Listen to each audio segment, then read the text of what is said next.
So I think that we are live right now. So I just thought I would start this early, just to see if there's anybody about tonight. I guess we'll find out. We will find out. But yeah, I'm just gonna, just while we're chilling here, we're gonna just promote the fact that we are live in the chat, in the Twitter, Instagram, Facebook, all of that sort of stuff. So we're just going to be posting on all of the usual platforms as to the fact that we are live right now. Yeah, we're going to be cracking a box today. We're going to be cracking the Arcane Rising box that I was that I bought from Kingdom Gaming, which I'm currently in a hotel room now because I am filming with them tomorrow. So yeah, you'll see that on the screen now. But yeah, let's just promote the fact that we are live now, and yeah, let's just have a good time. So, cracking some packs, cracking some beers, and currently drinking a Dragon Stout, product of Jamaica, apparently, from the local. Well, there's a. I'm staying in the Ibis at the moment in Northampton, and in the centre of Northampton, and there's a off license, literally 3 minutes down the road, which is called Booze City, which I think is absolutely fantastic name for an off license, where I was able to pick up some big bottles of asahi. So we're going to crack those out in a bit. But we're just going to, while we're backstage here, we're just going to promote the fact that we are live, and hopefully we get some viewers. Hopefully we get some chats.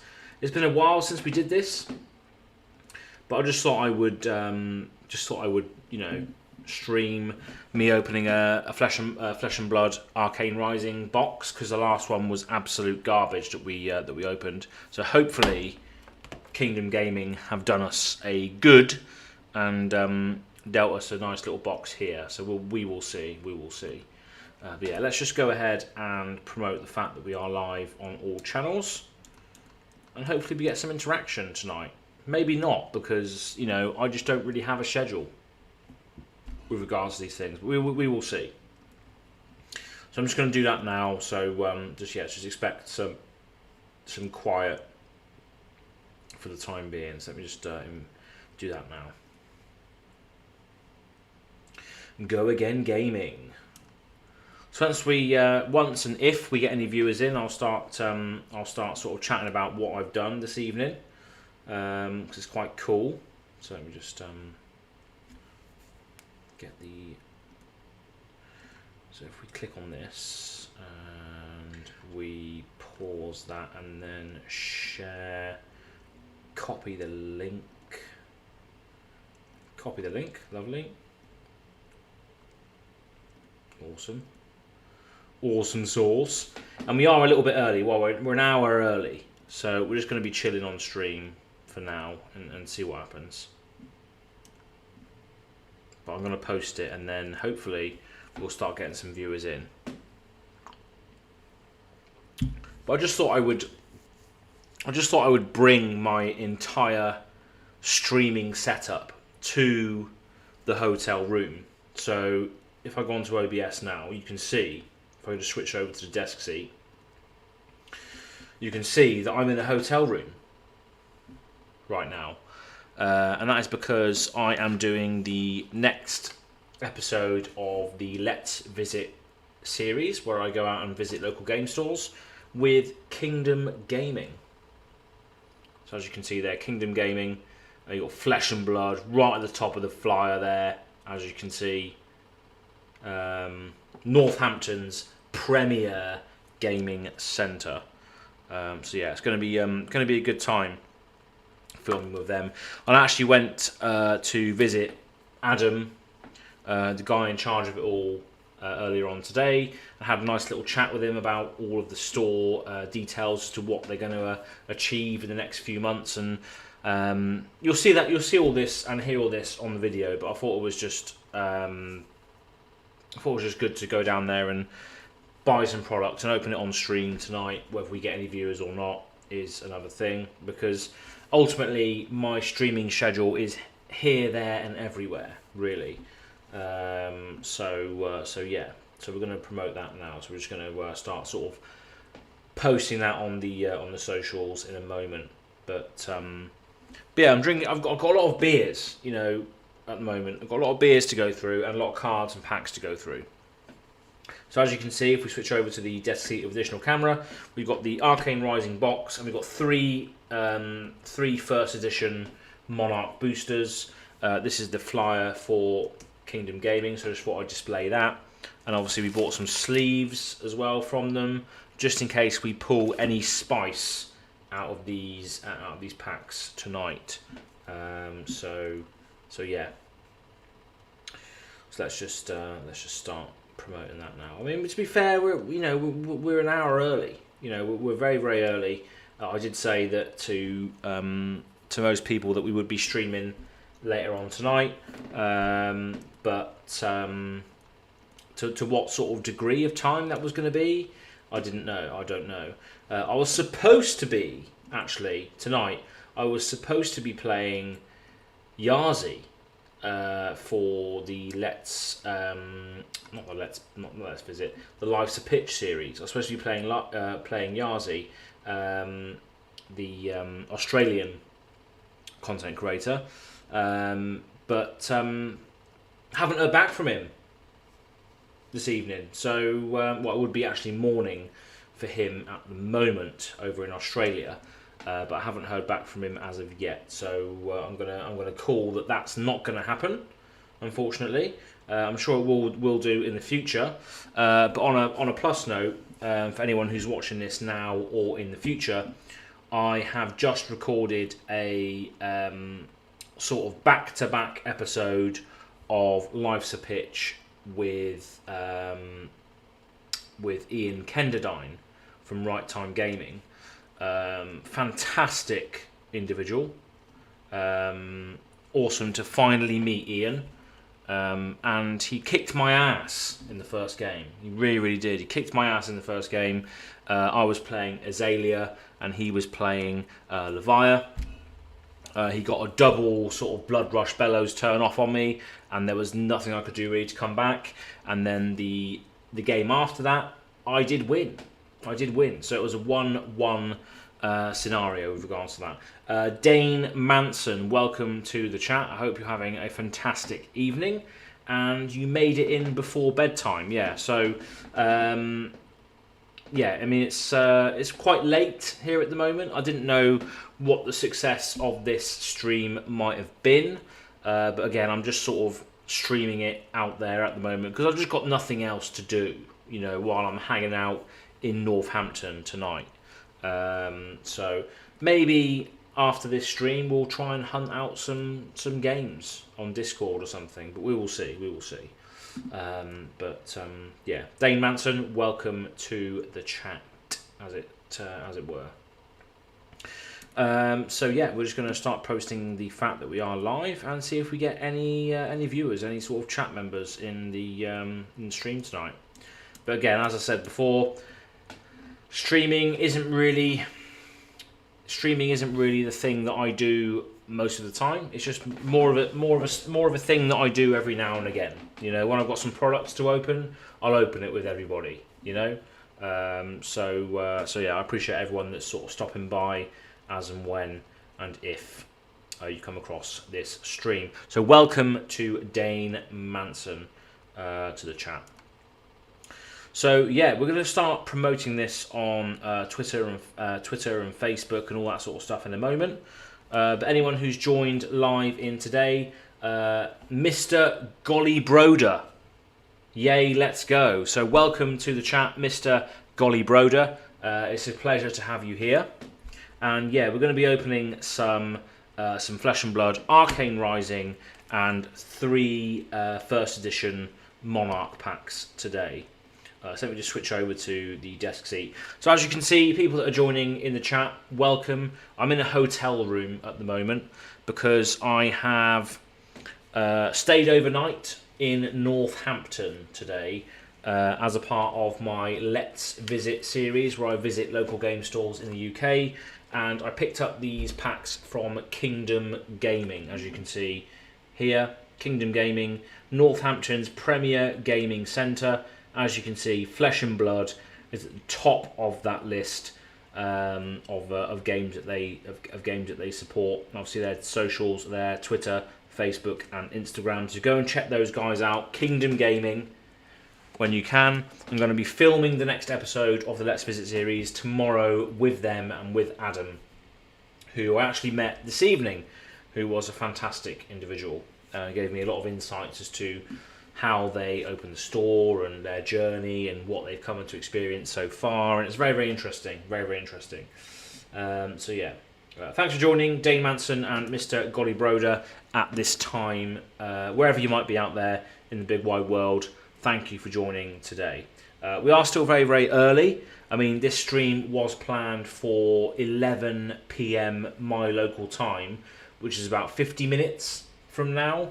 But what I'm going to do is I'm just going to start promoting it on Facebook, Twitter, Discord, all of the usual platforms, Instagram, all that sort of stuff now, to see if we can get some viewers in at this time.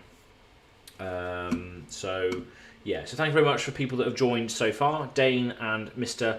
Golly Broder. Mr. Golly Broder, I have never seen you in my chat before, so welcome to the chat and nice to meet you. You're saying that I will be visiting UK Newcastle during December. Do you live nearby? I don't, personally. Mr. Golly Broder, I live in Wiltshire, which is nowhere near Newcastle upon Tyne. So Newcastle is very much sort of the up north of the United Kingdom. And I do think they do have a game store up there. So let me just have a look quickly. Newcastle game store. I know there's definitely something up there, but I can't remember what it's called. Damn. How do I find this on Google? Mr. Golly Broder, where are you from? Dane Manson is saying, I also don't.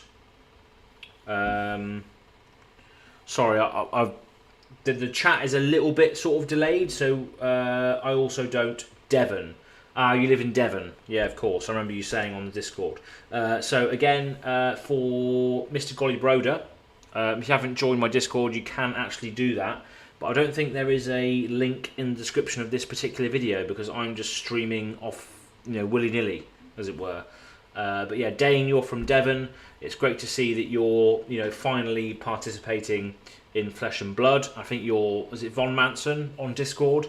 So yeah, it's great to see you finally getting on board with this game, and it is fantastic. So we'll start cracking packs soon. But yeah. Mr. Golly Broder says, I use 5 accounts. I'm from Poland. Okay. Nice. Yeah, I mean, have I come across you before then, Mr. Golly Broder? Have I come across you before? And I've got a few Polish viewers, but I don't know whether I have met you or come across you before. So yeah, I'm not sure. I'm not sure about that, but yeah, good scene in Poland by the looks of it. I've got two people that sort of on and off view my channel, and I engage with on Twitter and what have you. So it's good to see that Poland has a good following. And the only sort of Polish phrase I know is dzień dobry, which is basically good morning. I don't know what good evening is. So if you could correct me in the chat, that would be fantastic. What is good evening in Polish? Because it's very, very much an evening for me over here at the moment. So going back to Newcastle Game Store, I'm just trying to find a game store in Newcastle. I don't know. Eldon Square? No, that's a game shop. We don't want to go there. The short answer is I don't know where a local game store would be in Newcastle, unfortunately, because I'm not from that area, which is a bit of a shame, unfortunately. But yeah, so we should really get down to promoting this stream on the socials. Matt W is saying, you might see me on this account. I hide. It's Dobry Vikshaw. How do you pronounce that then? So Dobry Vikshaw. Dobry Vikshaw. I don't know. I'm not very good at Polish. I apologise. Matt W is saying, you might see me on this account. I hide. It's Dobry Vikshaw. So what's Dobry? What does Dobry mean then? Is that day? Is that no? Or is that good? What does Dobry mean? Is that good? Is it? I don't know. I remember working with some Polish people in a warehouse job that I used to have, and the only sort of phrases I picked up was Dzień dobry and also so, which means what, so. Matt W is saying, I'm actual fab artist and I want to meet fab communities. So yeah, welcome to the Go Again Gaming community. And you're a fab artist, Mr. Matt W. Do you have any examples of your work? Well, what is it that you do? Is it altars that you do? Is it fab altars? Matt W? Is it fab altars that you do? Well, I really need to start promoting this now on the socials. I haven't even done that yet. I'm just interacting with the chat. But yeah, anyone that doesn't know, today or this evening is basically just going to be cracking packs and cracking beers in a hotel room. For people that have joined later, I am visiting Kingdom Gaming in Northampton. As you can see, Kingdom Gaming are a local game store in Northampton, and they do have a very prominent flesh and blood scene here. And they're going to be running an event next year, actually, that I've been invited to, an invitational only event that I've been invited to, which is going to be awesome. It's going to be my first event I've ever played as well in the Flesh and Blood, so it's going to be awesome. It's going to be good fun. Dobry means good, Vikshaw equals evening. Okay, so Dobry is good, Vikshaw is evening. So Dzień means day. Is that right? Good day or good morning? So Dzień dobry means morning good. Vikshaw, dobry is evening. Okay, cool. Dane Manson is saying, I've just cracked a nice punk IPA from Brewdog. I've never tried any IPAs. I'm very much sort of lager drinker. I don't know what this is. This is a Dragon Stout that I'm drinking now. Apparently it's a Jamaican beer. Jamaican 1920, 7.5% volume in this one little bottle. The dragon words and associated logos are trademarks of... Oh, we don't really care about that. Imported from 214 Spanish Town Road, Kingston, Jamaica. So yeah, 2.1 UK units in this Dragon Stout. Cool. And the amulets foretells of Aria. I'm a grab a beer too. Yeah, please do, Matt. Matt W, please grab a beer, because I'm going to be drinking not only this one that I've only just started, but also these 3 Asahis as well. As you can see, I've got some Asahis that I'm going to be drinking on stream tonight as well. As just a celebration of the community at large, really. Because the community of Flesh and Blood is just... probably, well, it is really the best community that I've ever been involved with, really. Dane is saying, I highly recommend Punk or Hazy Jane. Hazy Jane. Sounds like a porn star name, doesn't it? I'm going to be watching a bit of Hazy Jane tonight. Sounds good to me. I'm going to Google that right now. Hazy Jane. Let's have a look. Hazy Jane Brewdog. Let's have a look at this then, shall we? Hazy Jane. Oh, it's like a green can. Is that right? A green can? £4.50 for 4 cans. That's ridiculous. From Brewdog website. That's pretty good. New England IPA. This full tilt fruit machine of an IPA packs all of the flavour but less of the alcohol. Notes of pineapple, mango, stone fruit, and a hint of tangerine to mix it up. Brewed with oats and wheat and left unfiltered for a smooth, juicy hit. What an explanation that was. What an explanation. Green can. Yes, you are confirming that it is a green can. Hazy Jane. IPA 5%. Now in session. Nice. Okay. Interesting. But yeah, Matt W, please grab a beer. That would be fantastic. Thanks for joining me today. And I will be cracking some packs of Arcane Rising and Monarch First Edition shortly. But I'm just enjoying my time today, really. And I'm surprised that I've actually got a decent Wi-Fi connection in this hotel room, because it is a very, very cheap hotel room. It is just a Ibis budget in Northampton Centre, and I will actually be returning here for when I come back to Kingdom Gaming to participate in the event, because I have got an invitation to that event, and it's over a couple of days, so I will be chilling out here in Northampton for a few days in January. So yeah, it's good to see the surroundings, good to see, good to get your bearings. Whenever you're in a new place, you have to sort of get your bearings, and I did that today. I went to see Adam at Kingdom Gaming for these packs, for these products, and just had a walk around to see, what sort of stuff I can get on the video. But yeah, we'll be doing the video tomorrow with regards to the 4th episode of the Let's Visit series, with more lined up in the future and the new year as well. So yeah, it's all good. So cool. So yeah, we're going to start promoting the post on Twitter and Facebook and all that sort of stuff now.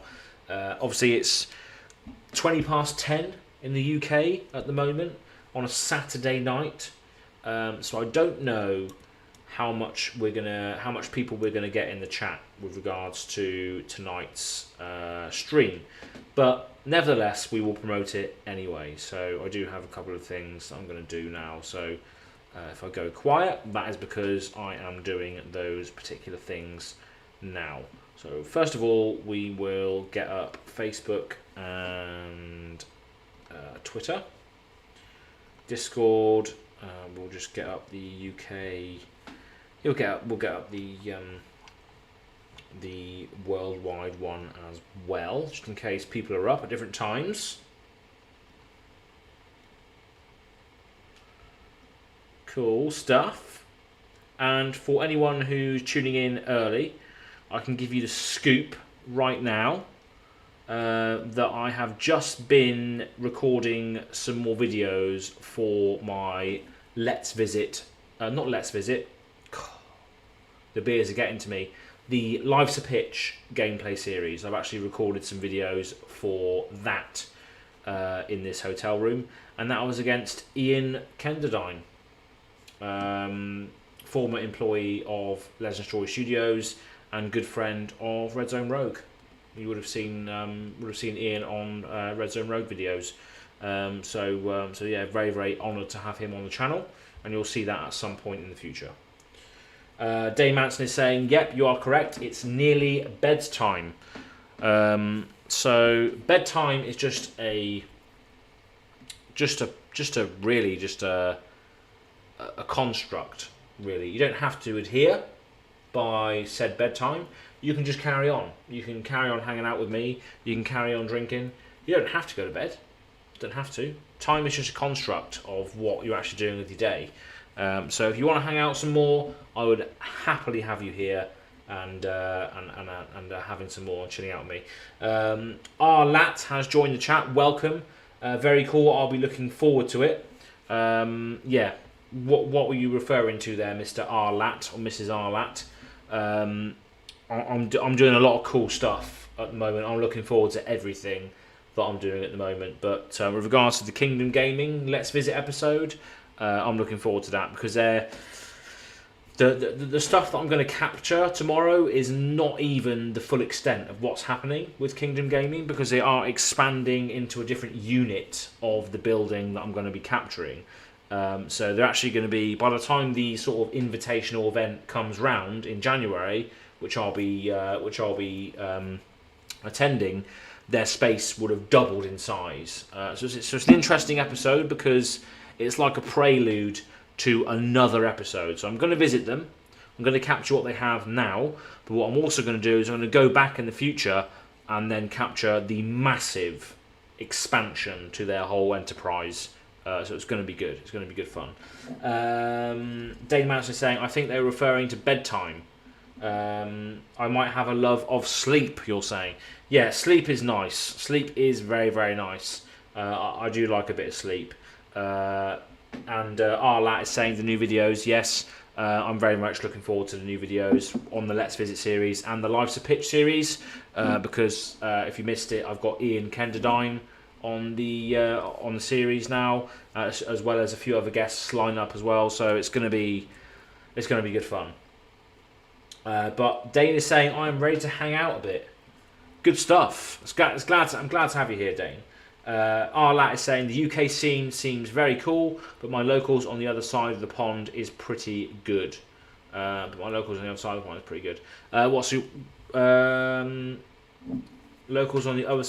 pretty good. So do you have?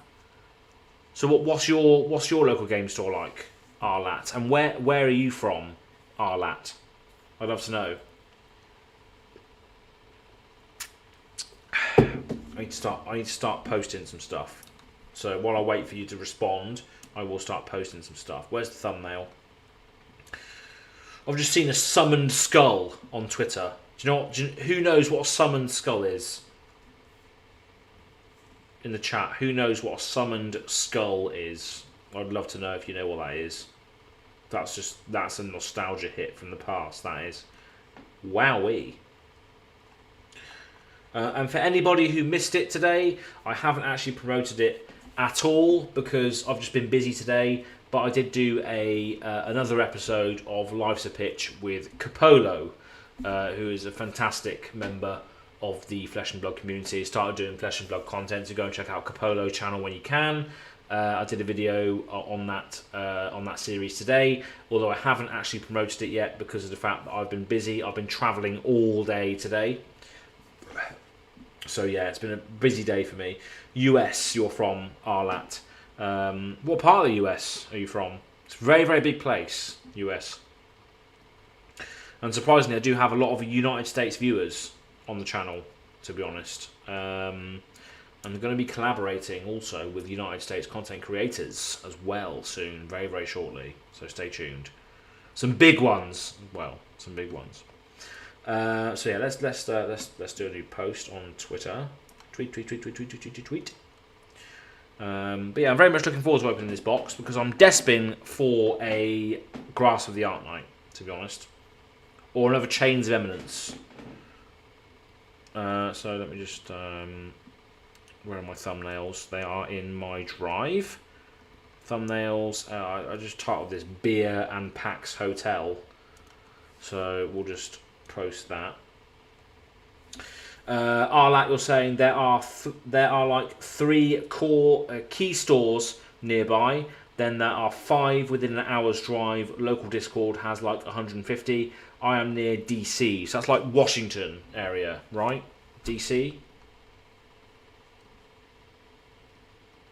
Washington, DC. Washington, DC. I can do quite a good American accent, I think. But I don't know where my American accent would really stem from in the US. So if I was to start,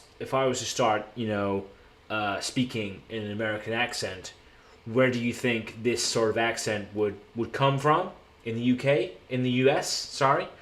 I watch a lot of American films and I follow a lot of American people. But this is how my accent comes out if I was to, impersonate an American person.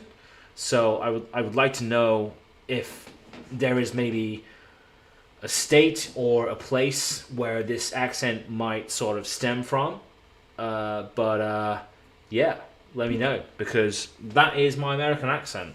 Where is that American accent from? Is it just a crap or is it just a shit impersonation of an American? Washington DC, nice, love it.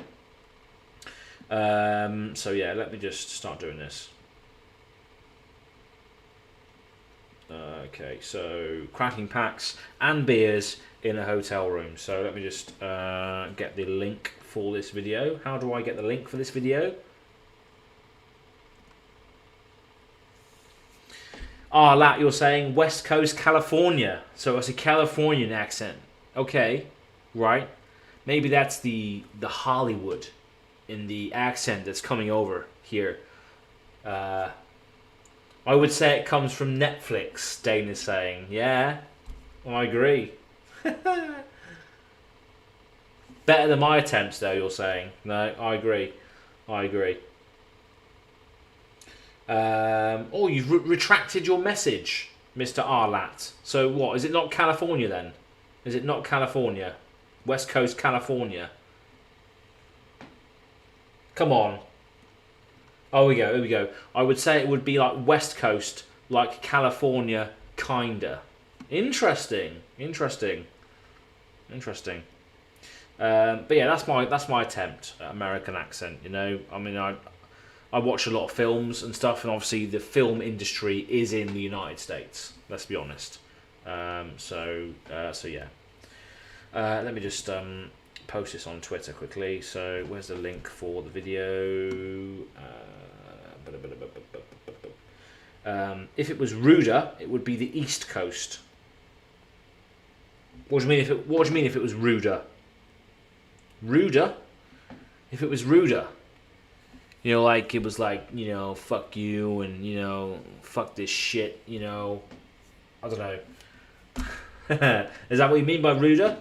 I mean, I don't really have a censor on this channel, especially at this point when I've already drunk 6 cans of Asahi beer.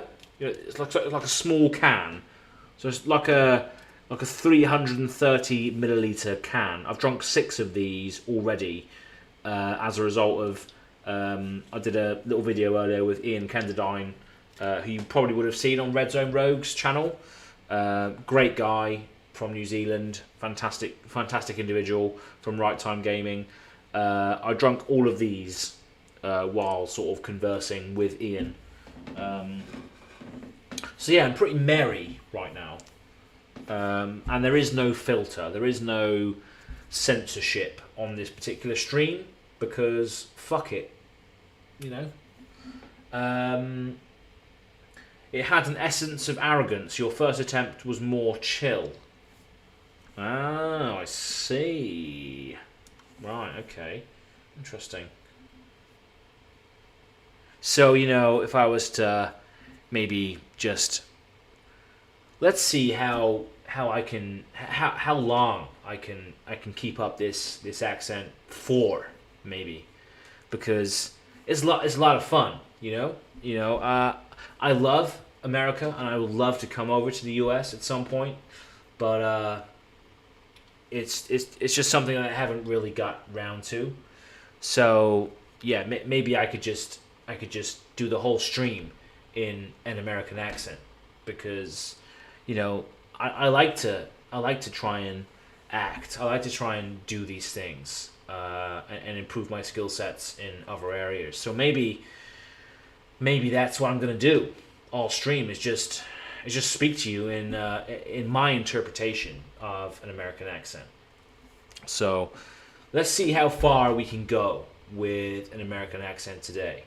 And it may sort of, you know, fluctuate from US to UK, but yeah. Dane is saying, what other accents do I have in the bank? What other accents do I have? I don't know, really. I think it's just this one, the UK version, and the American, because I used to, when I was a kid, because the US is the film industry, right? So I used to pretend to be a hero. I used to pretend to be an actor when I was younger, when I was playing in the playground and what have you. And the first thing I thought of was the American accent, because that's how you dramatize the whole thing. I used to want to be an actor when I was a kid. So maybe that's just that, who knows? But yeah, I'm getting used to speaking an American accent, and it's just weird because I am English. This is my actual accent. But so yeah, what's the chat saying? What other accents do I have? Act like you're a dad that has a lake house and he drives an Aston. That would be the East Coast. So act like your dad who has a lake house and an Aston, he just drives it round. That would be the East Coast of the USA. Is that really doing it for you? Is that the US dream?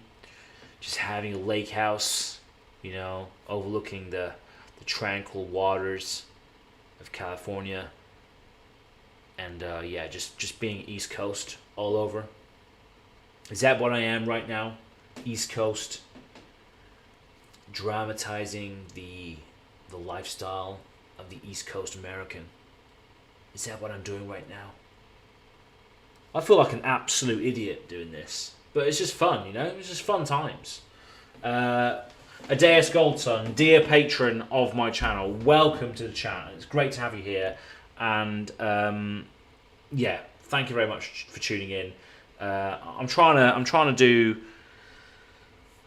entertain, I'm just sat here on my own in the hotel room today, and as you know, Adeus Goldson, I do the Let's Visit series, where I visit local game stores in the UK, and that's what I'm doing right now. I'm just, I'm in Northampton for the Kingdom Gaming. As you can see there, Kingdom Gaming. They're the ones that supplied me with the products that I'm going to crack in a bit. But yeah, I'm here with Kingdom Gaming, just having a good time and speaking an American accent as well. So Arlat is saying that was pretty good. Okay, I just got in and the accent threw me off. You're saying, yeah, I know. I've just been speaking an American accent for the past 5 minutes. So I bet people were like, "What the fuck is going on? Why is Az speaking an American accent?" I don't know why I was doing that, to be honest. I don't know why I was doing that. Just having a fun time here, drinking beers. We'll be cracking some packs soon. But yeah, I'm just fluctuating between the English and the American accent because it's just fun. It's just strange as well that someone who speaks the same language can have such a different interpretation of the language itself. And it is fun stuff. I've just seen your comment in the chat, and it is fun stuff. I absolutely love it. It's fantastic, and it just gives me an opportunity just to be fucking wild on this stream, because I'm just chilling out. I'm just here having a good time, drinking some beers on the weekend, cracking some packs, which I will do in a moment. Hopefully we hit some good stuff, but yeah, I am English really, but I just like having fun, and that's why I hope that people are tuned in to this channel, because I'm very much a casual flesh and blood player. Very, very casual. But I am learning. I'm getting better. And I'm going to be participating in some events in the future. Kingdom Gaming being one of the invitational events that I've had an invite to next year. But yeah, it's all good. It's all good fun stuff, Adeus. And it's good to have you in the chat, because I know that you operate on USA time. And I'm streaming very, very late right now in the UK, which gives you guys the opportunity to engage with me, which is great, because the US is just a fantastic place, and I would love to go there at some point. A lot of my viewers are from US. A lot of my viewers are global, and I love that. I absolutely love that. I love the fact that my janky content can reach, all the places in the world, which is great. Andrew Mason, another fair patron of the channel, thank you very much for joining us today. It is very, very late here in the UK. Yes, I very much look forward to meeting you at the invitational event. Andrew Mason has also got a invite to the Northampton Kingdom Gaming event, which we will go over in detail on the video tomorrow when that's released. But yeah, Kingdom Gaming have got a invitational only event, which is going to feature loads of prizes, some cash prizes, some product prizes, and yeah, they've invited both myself and Andrew Mason in the chat to this event. So make sure you stay tuned to the channel for the updates on how we get on there as well.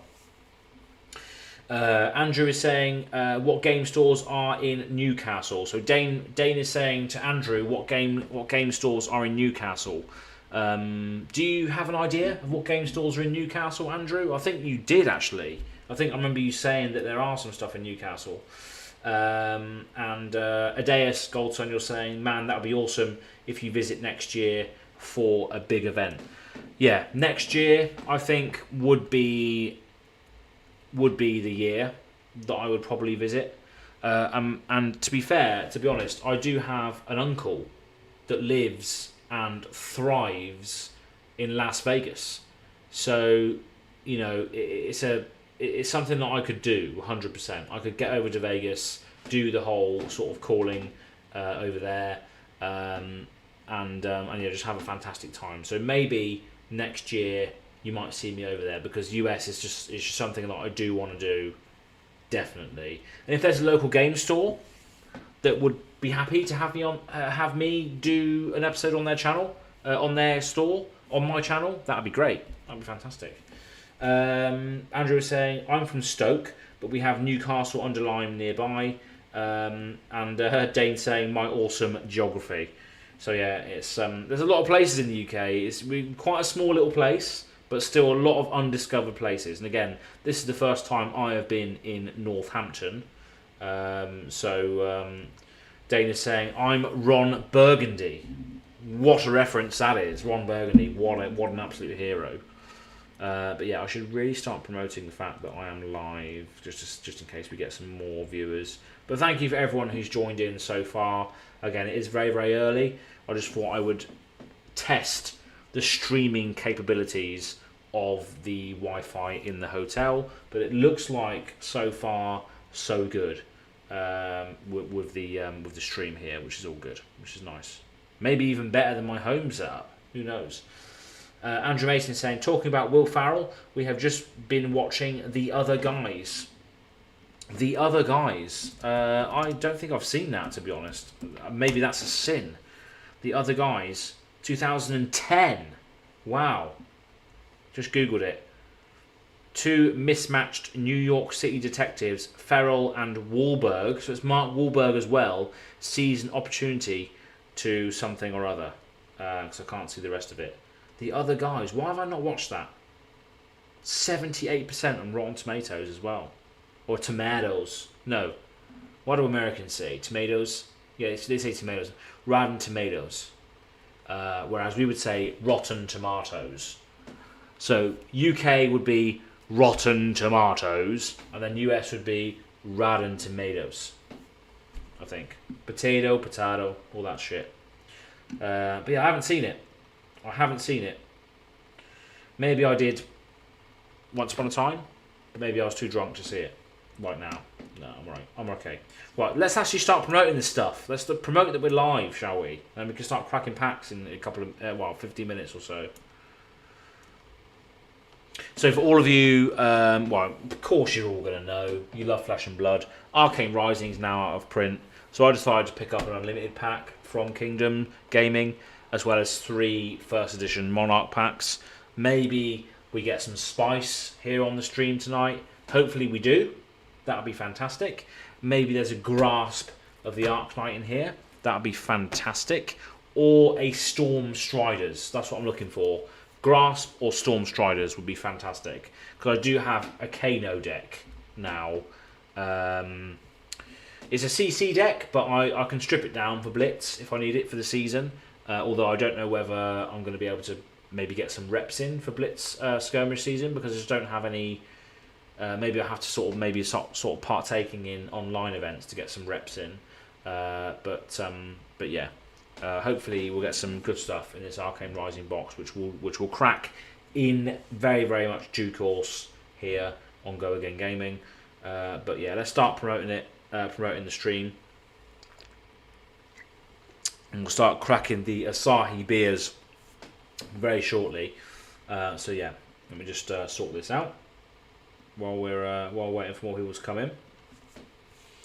Cracking packs and beers in a hotel room. So I need the link first of all. So let me just go over to my channel. Blah, blah, blah, blah. Andrew Mason saying, "I will give you some games." What do you mean? What? Now in the future, or in the hotel room when we meet up in the future? When do you want to give me some games, Andrew? But yeah, we do need to record some more games for the fuck's sake, the Life's a Pitch series. We need to record some more games for that because initially you were the first person that I recorded a game with, but we did have some rules errors, so I didn't publish it. But we'll have to do it again sometime at some point. So let me just go on to this video. Oh, bit of a relay, bit of feedback there. So let me just copy that link, post it in here. Oh crap! So have I just posted that on Twitter? I did not mean to do that. Never mind. Whoopsie. No, I didn't. That's fine then. So let's tweet that. Let's try and tweet that again. Okay, there we go. So come and join me. Crack some packs and some beers. Come and join me. Crack some packs and some beers live! Exclamation mark! Exclamation mark! Exclamation mark! Arcane. Much love to @Kingdom Gaming. Much love to @Kingdom Gaming UK, who I sourced these products from. Can't wait to film the next Let's Visit LGS episode tomorrow. Come and join me, crack some packs and some beers live. Much love to Kingdom Gaming UK, who I sourced these products from. Is that the right spelling? SOURCED.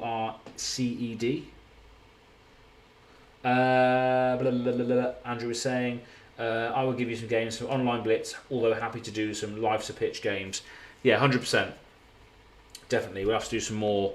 So whenever you get an hour or two free, we can record some more, 100%. Because I've been doing a few Blitz games recently on the channel rather than CC because of the change in the environment. So we can do some Blitz stuff instead. So let me just try and post this then. So come and join me. Come and join me, crack some packs and some beers live. I'll put in brackets. Had a few already.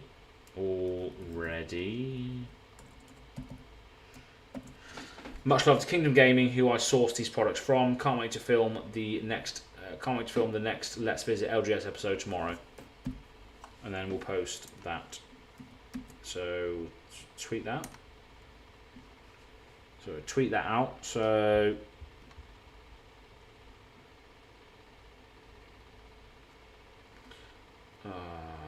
okay. So tweeted that out, I think.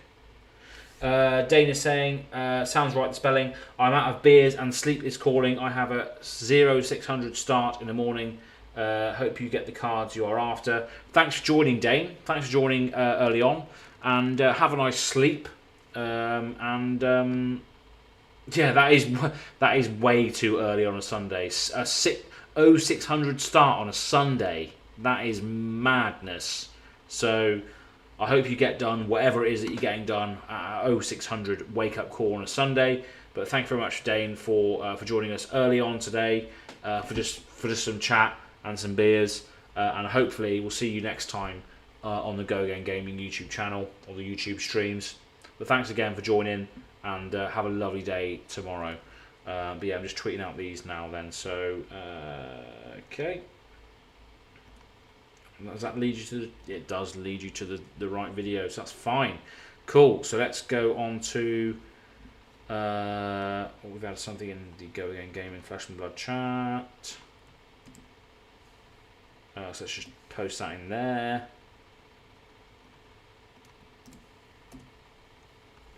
And then we'll post it in the UK community, just in case anybody is up.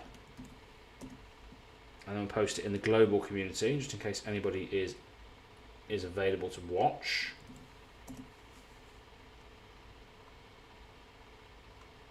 And then we shall put it on Facebook as well, in the fan page.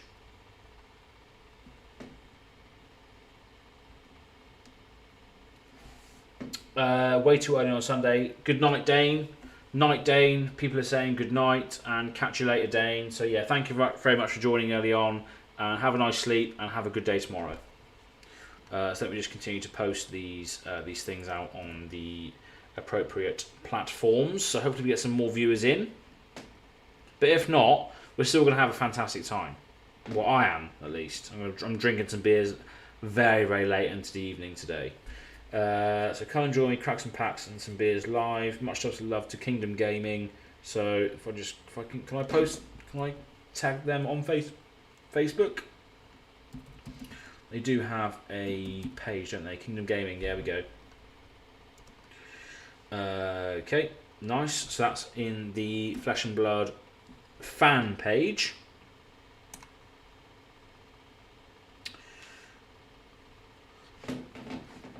I was actually in the Flesh and Blood fan page the other day because there was a post on there that said, stop posting your custom cards. And I was just like, no, just let people be creative. Just let people just do their own thing. Let people be excited for the upcoming set, you know? Stop pissing in people's cornflakes. And yeah, let's post it in here as well. Kingdom Gaming UK. Kingdom Gaming. Post. Cool, here we go. So I think pretty much we've pretty much posted in all sections.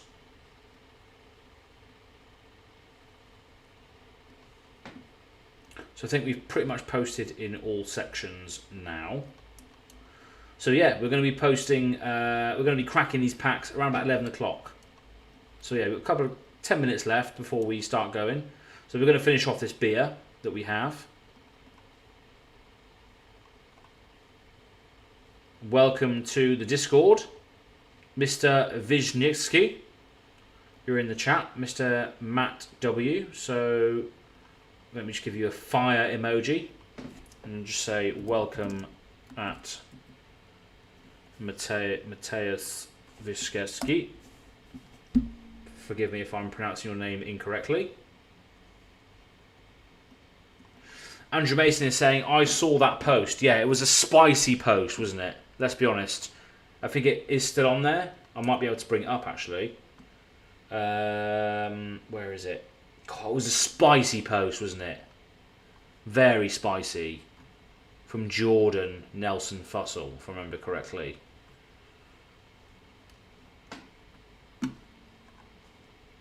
Oh, I'd love to discuss that on this stream if people know what I'm referring to here.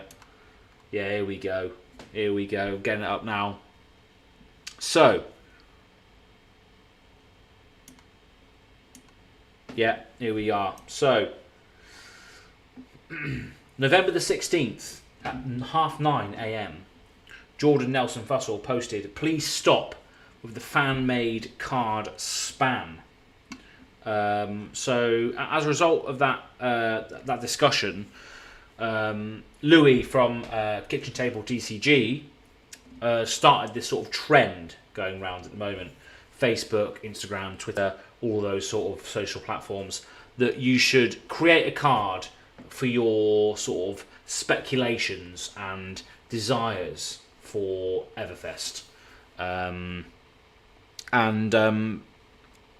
sort of motive behind that was creating your own card, which I did. I created my own hero as a result to enter this competition. I created a hero. There's a video on it, so you can go and check that out if you're interested. Probably not, but yeah, I mean there was a competition for creating a card, creating some hype and some speculations and desires and wants for the next set. And there was a comment in the Flesh and Blood fan page that said, "Please stop with the fan-made card spam." So a lot of people were posting their ideas, their speculations, their desires, their wants, their creativity into the Flesh and Blood fan page, and some individuals said that they should please stop with the fan-made card spam. And that post has since disabled comments to be left on it as a result of the spice that was involved with that particular post. Because I had to chip in and say, no, please allow people to be creative and join in the speculations of what they would love to see in the next set, because that's what a fan page is for. It's for speculation. It's for people to share their creative ideas and things that they want to see happen. It's not the official website. If you want your official cards, your official things, go to fleshandblood.com or whatever it is, Legends Choice Studios. Go and check the actual official page if you're going to get upset about fan-made content on the fan page. That's all I'm going to say on that matter with regards to that. Andrew Mason saying on the chat, I had a quick look and then walked away. So yeah, fair play. I don't blame you, to be honest. It was a bit of a shit show, to be honest, that particular post. But thought it was interesting to address. But yeah. Right then, so just scroll up here. So I've tweeted that out. Nice, lovely old job. So it's 5 to 11. So we've got 7 minutes, and then we're going to start unpacking these packs here. So let me just switch over the channel. Matt W is saying, I finally found a link to Discord. Yeah, so in this video, in the description, I don't think there is no, there isn't any links at all in this video. Yeah, there's no links at all in the video. So fair play for finding the Discord link, Matt W, and thanks for joining the Go Again Gaming community. Matt W is saying, absolutely, some people think that making fan-made content is somewhat canon. Yeah, it is. Yeah, I agree. I definitely agree in that regard. It's just like, if you don't want to see fan-made content, then don't follow or take offence to the fan page or the stuff that's being posted there. And that's what I feel like. You know, it's a fan page. If you want the official updates, go and check the website. If you want the sort of cool, speculative, creative ideas and people just being excited for the Everfest, then go and check out the fan page, because there's loads of cool stuff going on there. Loads of awesome design ideas that I haven't even thought of until now being displayed from members of the community in that page. So go and check that out, because it's fun. It is fun. Let's be honest. This is just a game. It is just something that we do in our spare time to have a bit of fun, have a bit of creativity, build decks around our favourite archetypes and favourite heroes. So have fun with it. Don't gatekeep it. Don't be, oh, this card sucks. This is a shit card because it doesn't exist. Of course it doesn't exist. It's a fan-made card that's being posted on the fan page. That's my opinion.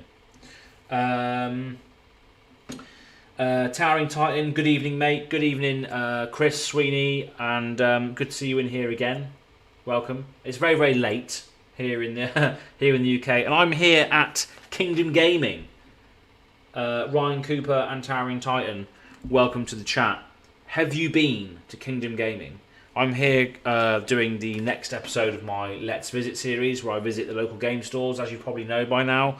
And I'm visiting Kingdom Gaming. This is where I got this product from. And yeah, Adam East, great guy. Spoke to him for about an hour and a half. Just sat in the shop with him, speaking about distribution and all that sort of stuff. Great guy. And yeah, can't wait to go film there tomorrow. Evening, gents. Ryan Cooper, welcome Ryan Cooper to the chat. Hopefully it's not too late for everybody. I'm going to be cracking these products in about 4 minutes. Ryan Cooper is saying speculation is fun. It is fun. It is fun, 100%. It's part of the hype. Some people take things a bit too seriously. Absolutely, do they take things too seriously? They do. It's just a fucking game at the end of the day, and it's past bedtime for a lot of people, so I can do whatever I want on this stream today without consequence. And the fact that none of us are being paid to do this, we're just here to have a good time and hang out with good folks in the community. Chris Sweeney, we need to organise a game. Do you have that lizard men codex? Not even called a codex anymore, is it? Do you have that? Can I have that, please? I want to see the slam magic. With Ryan Cooper, you're a fantastic member of the community. I wish you all the best in your endeavours. You know what I'm talking about there. And Darth Fury is in the chat now as well. So welcome Darth Fury to the chat. I hope it's not too late for people. And if you do have a spare hour or so from this moment, drink some fucking beers with me, because that's what I'm going to be doing today. I'm going to be drinking some beers. I've got 3 massive bottles of Asahi that I need to get through before we end the stream today. And I've already drunk 6 cans of this Asahi.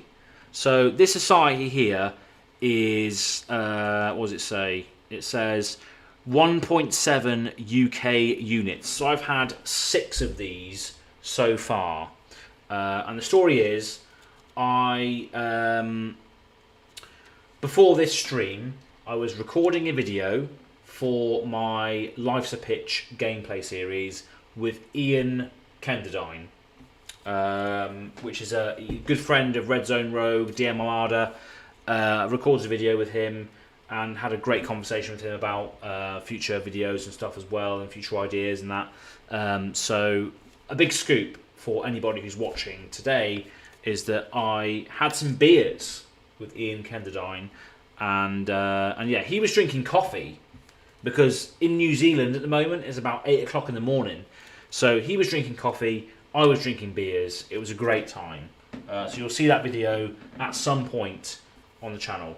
Towering Time, or I'll have a look this evening for you. Thank you very much, because that conversation that everyone was having in the Discord on Thursday, I think it was, no, Wednesday, Thursday, about Lizard Men and Warhammer, the old days of Warhammer was fantastic. It got me wanting to read that Lizard Man Codex, or whatever it is called these back in the day. Andrew Mason saying, looking at going old school and playing Warhammer Fantasy 3rd edition. Yeah, so is that what we were referring to? Sweeney, is that what is it Warhammer 3rd edition? Ryan Cooper, is that what we were referring to? Was it 3rd edition, or was it something else? Because yeah, that was the tits, wasn't it? Really, the Warhammer back in the day was fucking quality. Let's be honest, that was the good stuff. Because yeah, remember that, what was it, Lord Croak, or one of the Slan. The big frog guy who sat on the throne for Lizard Men had a plethora of ridiculous spells that he could cast, and it was ridiculous. I have a feeling it was 5th or 6th edition, Towering Titan is saying. That could be the case, but I would love to. I'd love to delve back into that book. I really, really would. But yeah, I think it's time. So it's 11 o'clock now. So we will start cracking these packs, shall we? Okay, right. So let's switch over to the Let me just drink this first. So cheers to everybody who has joined in at this late hour, wherever you might be out there in the big wide world. This is to you. Thank you very much for joining the Go Game Gaming stream at such short notice as well, because I just don't schedule these things, you know. I don't schedule streams really. I just look to have fun. This is what this game and this community and basically all matter of gaming is about having fun with awesome people, really, isn't it? Look at all the people having fun in fucking Vegas at the moment, playing Magic the Gathering. They're all having a fantastic time, so we should as well. They were all still slan then and not skinks. Yeah, they were slan. The slan were the... What, yeah, well, no, I think they did have skinks, didn't they? The little salamander people. The tiny little ones. They were skinks, weren't they? They used to blow darts at people, I think. And then Ryan is fine. And tabletop in general, I think we spoke about. But yeah, Lord Croak came up. Third edition didn't have named characters, but level 5 to level 25. Wow, I think that was before my time then, if that was the case.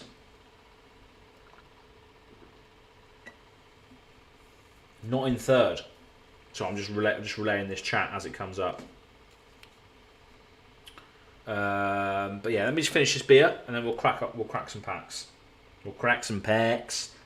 Hoping to see either generically good stuff like CNC or Art of War, or is Art of War Arcane Rising? I still suck at this, remembering things. I know Command and Conquer is Arcane Rising, but what I'm looking for really is the Grasp of the Arc Knight or Storm Striders for Kano. See my Shiana as Shiana. I haven't seen your Shiana, but that sounds dirty. I want to see your Shiana. Arcane Rising. Thank you, Chris. Yeah, Art of War is Arcane Rising. Yeah, I thought it was. See, I still know nothing. I still know absolutely nothing about this game. It just goes to show that I play this game just for the fucking theme of it, you know? Coming from Magic the Gathering EDH. I've got some decks on the fucking... Well, that's my Arcane. No, that's not my Arcane. Well, Kano's over there. You can see Kano there and Viserai to the left. And then Azalea is here. I played Azalea against Ian in Blitz, and it went 1-1. He was playing Leviah. He was using Man Sant's list, which apparently is very good, and I went 1-1 against it with Azalea. To be fair, I managed to stall out the brute enough for him to then just be trying to play against himself almost, because the game went on for a fair while. Being it a blitz game, it went on for a fair while, so Ian had to really manage his blood debt, and that really sort of dictated the cards that he had to play, and therefore I could play sort of freely around that. And yeah, I think I managed to get the win as a result of him trying to manage his blood debt late game, rather than actually killing him with Azalea. I killed him as a result of stalling him out long enough. Art of War's Arc, that random CRU box, I opened it, I got a Shiana. Wow, okay. So you got a Shiana out of the box that you decided to open. That's ridiculous.com /fucking ridiculous.com. That's mental sauce. Matt W is saying, has anyone heard about Lord of the Rings TCG from 2003? Yes, I had some. I had some Lord of the Rings TCG from 2003. I don't know where it is now, but I did have some.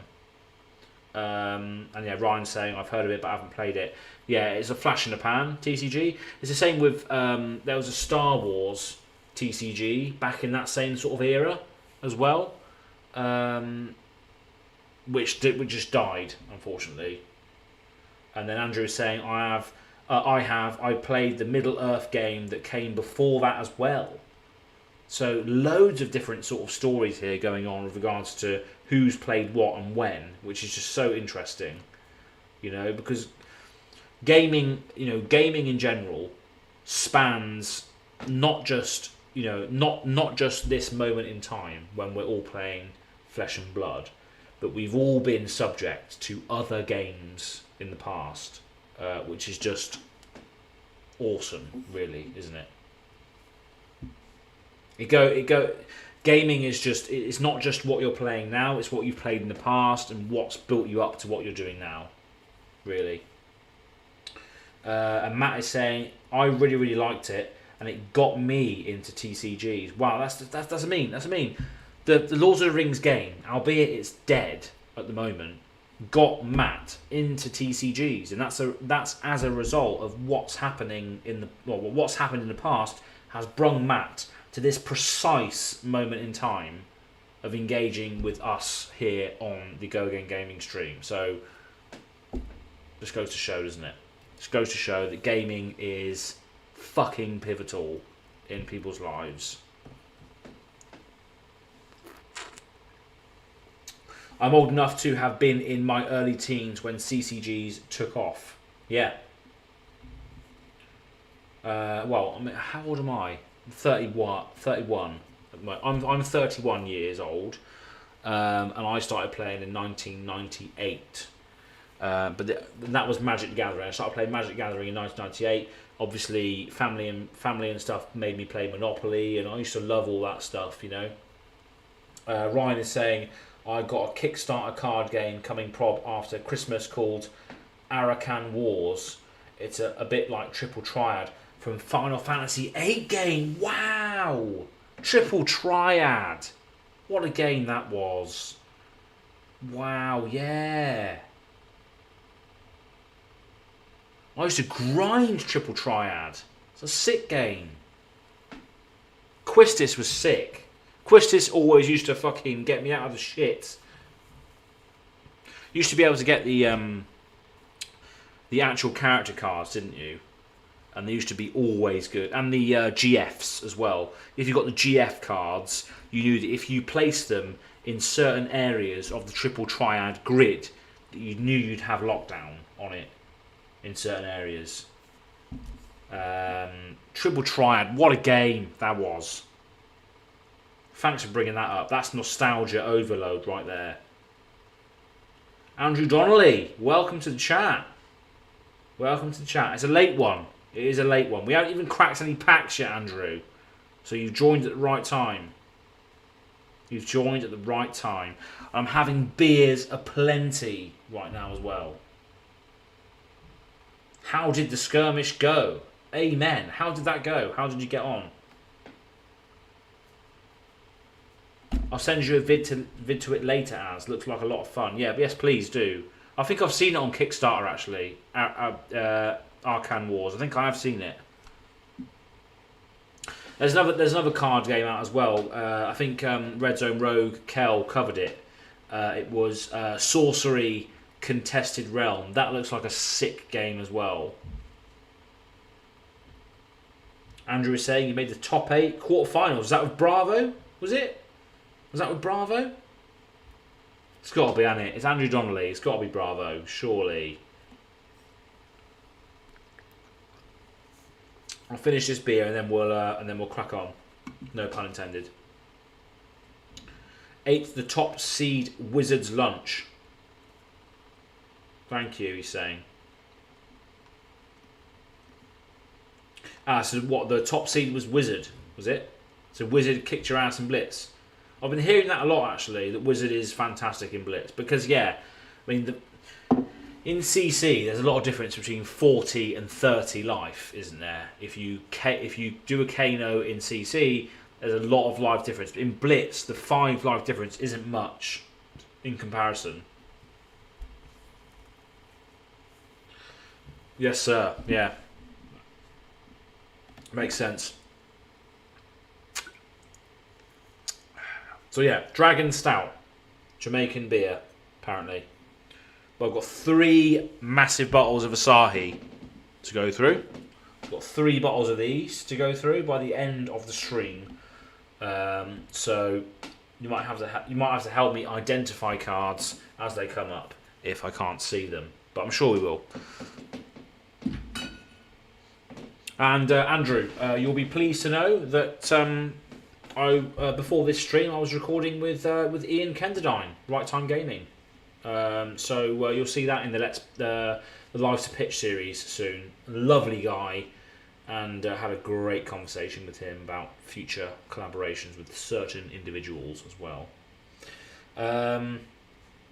Towering Titan is saying, right, off to bed, 12-hour shift tomorrow, have a good stream and good luck cracking those packs, speak soon. Yes, Chris, we will speak soon, and just reach out to me whenever you want to play some games and we will sort something out. Have a good shift tomorrow if you can. Yeah, Ryan Cooper again is supporting that. Have a good shift and have a good night, Chris. We'll see you soon. I expect 100%. Have a look for that lizard man thing for me as well.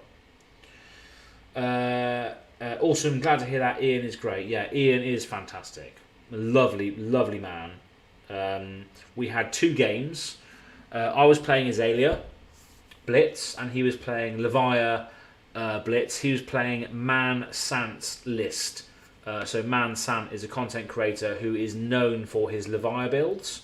So I went 1-1. So we had a draw basically, and it was good. In the first game, I got absolutely rinsed by Levia. He had a double Blood Rush Bellows turn.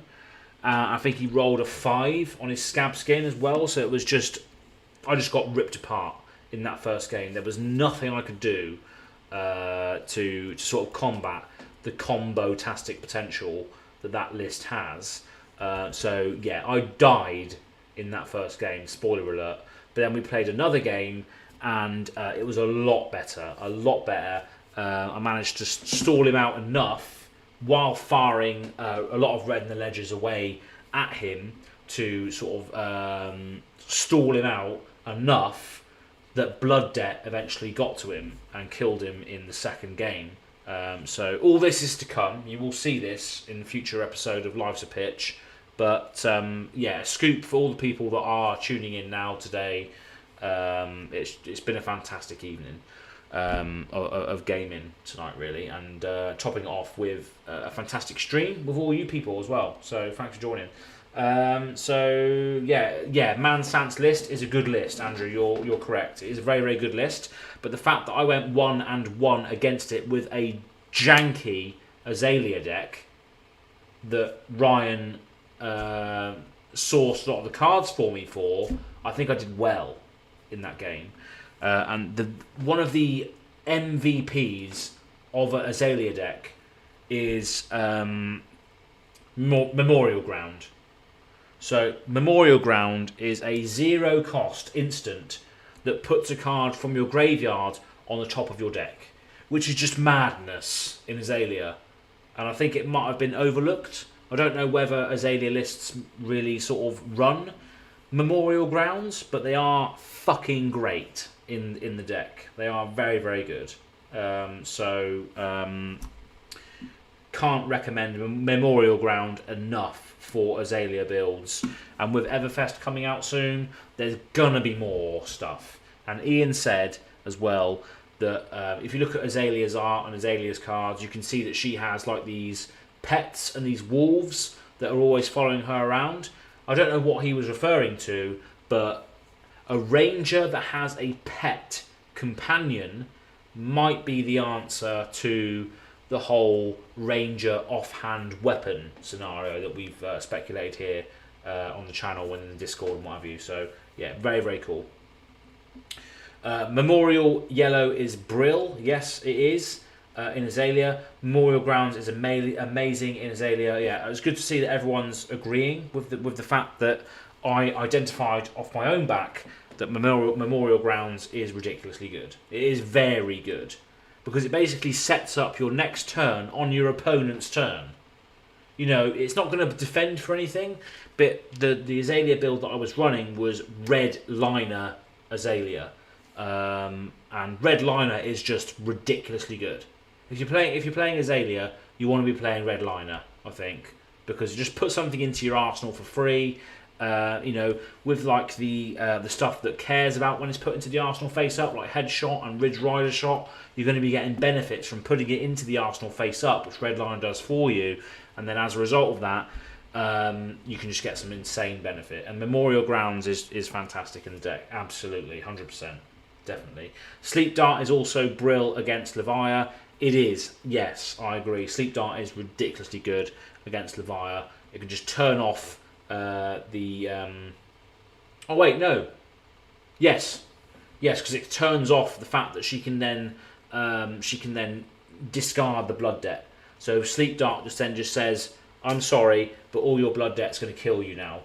And in fact, I didn't actually get any Sleep Darts off in that game when I equalised, but I did enough red in the ledgers to slow them down enough to be able to kill them with their own blood debt. And they couldn't sort of... That's what I mean. If you get Levia into the late game and she can't deal with the blood debt, it is very taxing on that player. So yeah.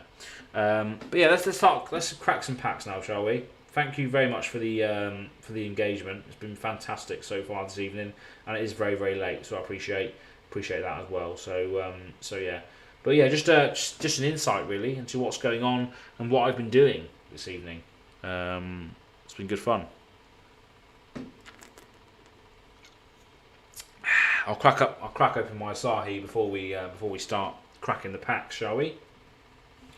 But yeah, I just love Azalea. I love Azalea, and I'm glad that I got a lot of the cards that I needed for her before Everfest came out, because I think there's going to be some awesome stuff coming out for Ranger in Everfest. But I don't have, although I don't think Ranger really needs 3 of a kind. 3 of a kind is great, but I don't think it really works well enough unless you're sort of trying to go wide with Azalea, because my Azalea deck basically just wants to attack for 10, but 9 or 10 every turn, because you're playing things like Take Aim and Overflex, which cost either nothing or 1, so you've always got a massive arrow coming in every single turn. That's what you want to be doing with Azalea Red Liner. I think that's the most consistent way of playing Azalea is Red Liner with massive buffed arrows. I think that's the best thing to do is do that. Another card as well that I discovered for Azalea, which was quite good, is Rise Above. So Rise Above Red is basically a defense reaction, which says you can play Rise Above without paying its cost if you put a card from your hand on top of your deck. So I think that is a very good card as well to maybe consider instead of Sink Below and Fate Foreseen and what have you. Rise Above is in Monarch. It's a Monarch card. But yeah, it just says defense reaction with the red version. Defense reaction for 4. You may put a card from your hand on top of your deck rather than pay its cost. So you're basically blocking for 4 with 1 card, but then you're setting up the next turn. So I think that's a very, very good card as well in Azalea. I'm not sure whether that's been overlooked, but it is another card that allows you to manipulate the top deck of your deck for the next turn. Similar to the Memorial Grounds, you can play that on your opponent's turn, set up the top deck, which you can then dominate with Azalea if you know what you're putting on there. So yeah, very, very, very, very useful. Andrew is saying, go wide with Lightning Lexi makes good use of 3 of a kind. Yep, I imagine so. With Lightning Lexi, 3 of a kind will probably be extremely good. But with Azalea, I don't think it would be very good because you're trying to. I think with Azalea, you're trying to just fire one big arrow with a debilitating effect every single turn. You want to be firing off a 9 or 10 attack with a extremely annoying on-hit trigger when it hits. I think that's the main strategy with Azalea, or what I'm trying to do with her. And I'm going to be taking her to the Kingdom Gaming event in January, which I've had an invite for, which is going to be fantastic. I'm going to see Andrew Mason there as well, so we're going to be playing some games, whether that's in the tournament or whether we're just going to be playing hotel room games. We'll see, but can't wait to meet Andrew Mason for that. So I'm glad he got an invite to that. Andrew is saying, I want to run Death Dealer for that build, in my opinion. The Lexi one? The Lexi one, yeah. Death Dealer's good, but you know, I think in Red Arrow strategies, Red Liner is just better. And you'll see this in the video when it comes out with Ian from Right Time Gaming in the future. I really need to try Lexi now. I have some cards together. Andrew is saying, yeah, Lexi's cool, but you do need to run the elements. You need to run the ice. You need to run the lightning to make her good, I guess. But I mean, I'm just in love with Azalea, and who wouldn't be? Just look at her face. I mean, I'm just chatting absolute trash right now. So I guess we just finish this beer and then we can start cracking some stuff. What do you say? What do you say? I think so. I think so. I think so. Okay, so we finished the Dragon Stout, the original Jamaican since 1920. What are my thoughts on Dragon Stout? I think it's a bit... I don't know how to explain it. It's a bit... it's a bit hard to drink, to be honest. It's not like the cool and crisp Asahis that I've been drinking all night with Ian and stuff. But yeah, I just got this because I've never seen it before. So yeah, let's just carry on. So I'm at quite a lot of units right now with regards to the drink that I've had. But yeah, let's do this. Let's crack an Asahi first of all. So I just want to say thank you to everybody that's supported me so far. Really, it's been a great journey. You know, it's been a great year. And you know, I started this game back in late May. My birthday was on the 18th of May, and I saw the professor from Tolarian Community College on how to play Flesh and Blood, and I was going through a Magic the Gathering burnout at the time, and I was like, oh, what's this? Let's give this a go. And suddenly, here we are, you know, sort of 5-6 months later, cracking beers in a hotel room while cracking packs with people that are in the chat just loving life. Ryan Cooper, I do have some sleeves ready for the pools. I did buy some sleeves from Kingdom Gaming. I did buy some sleeves from Kingdom Gaming for that very reason, just in case I do pull some absolute spice, some absolute vindaloo. We will see. Whoops! I've just opened Premiere Pro, which is my editing program. So if we drop some frame rates, that's because I've clicked the wrong button. So bear with me one sec while I just close this off. For fuck's sake. Let me just get rid of that. If I don't close OBS by accident. There we go. Oh, go away, Premiere Pro. We're not editing any videos today. No thanks. No. Andrew is saying, usually a thicker mouth due to the flaked oats at the bottom of common in stouts. So yeah, this was a stout. This was a stout beer. I don't know what the difference is between a stout. Stout. I don't know. This is the first time I've had a stout Jamaican beer. But yeah, let's open this Asahi. And again, thanks to everybody that's joined me on this adventure so far. Andrew is saying happy unbirthday, by the way. Thanks very much. So yeah, I was 31 years old when I got into this game. So that's it really. Let's go. Oh, that's so much easier to drink. Oh, I'd love to know as well if anybody in the chat has been to Japan.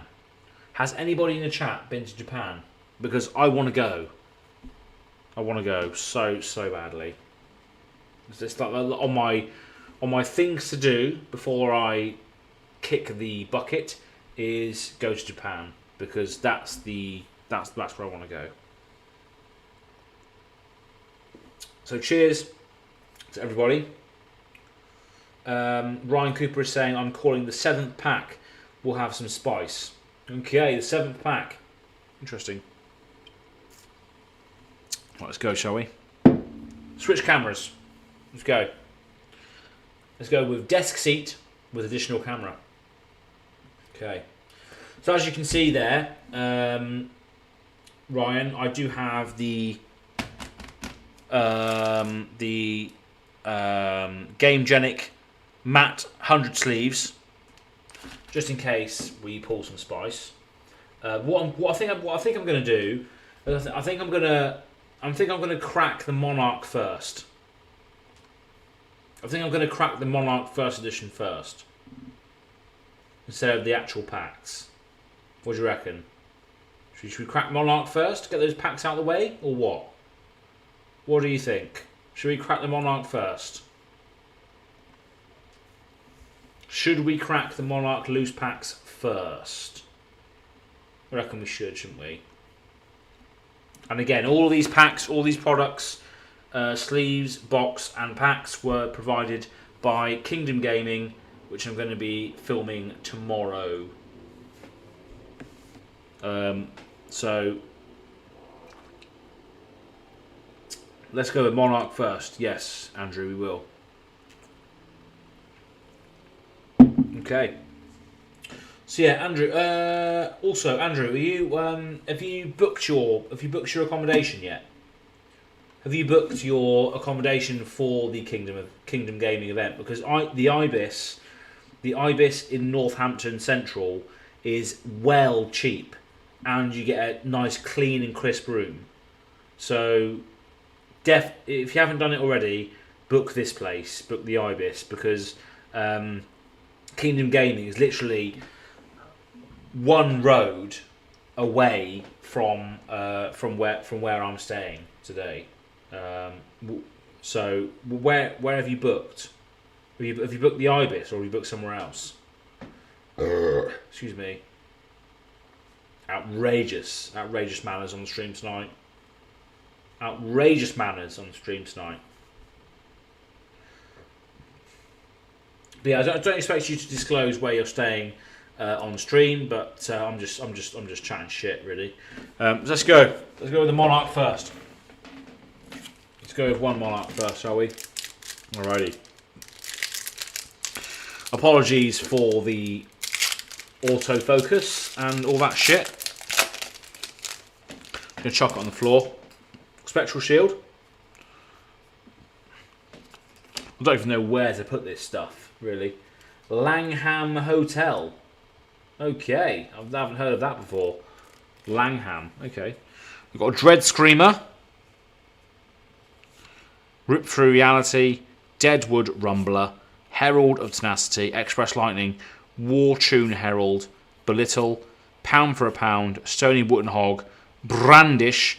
Ride the Rearguard. Riftbind Shiny. Aether Ironweave.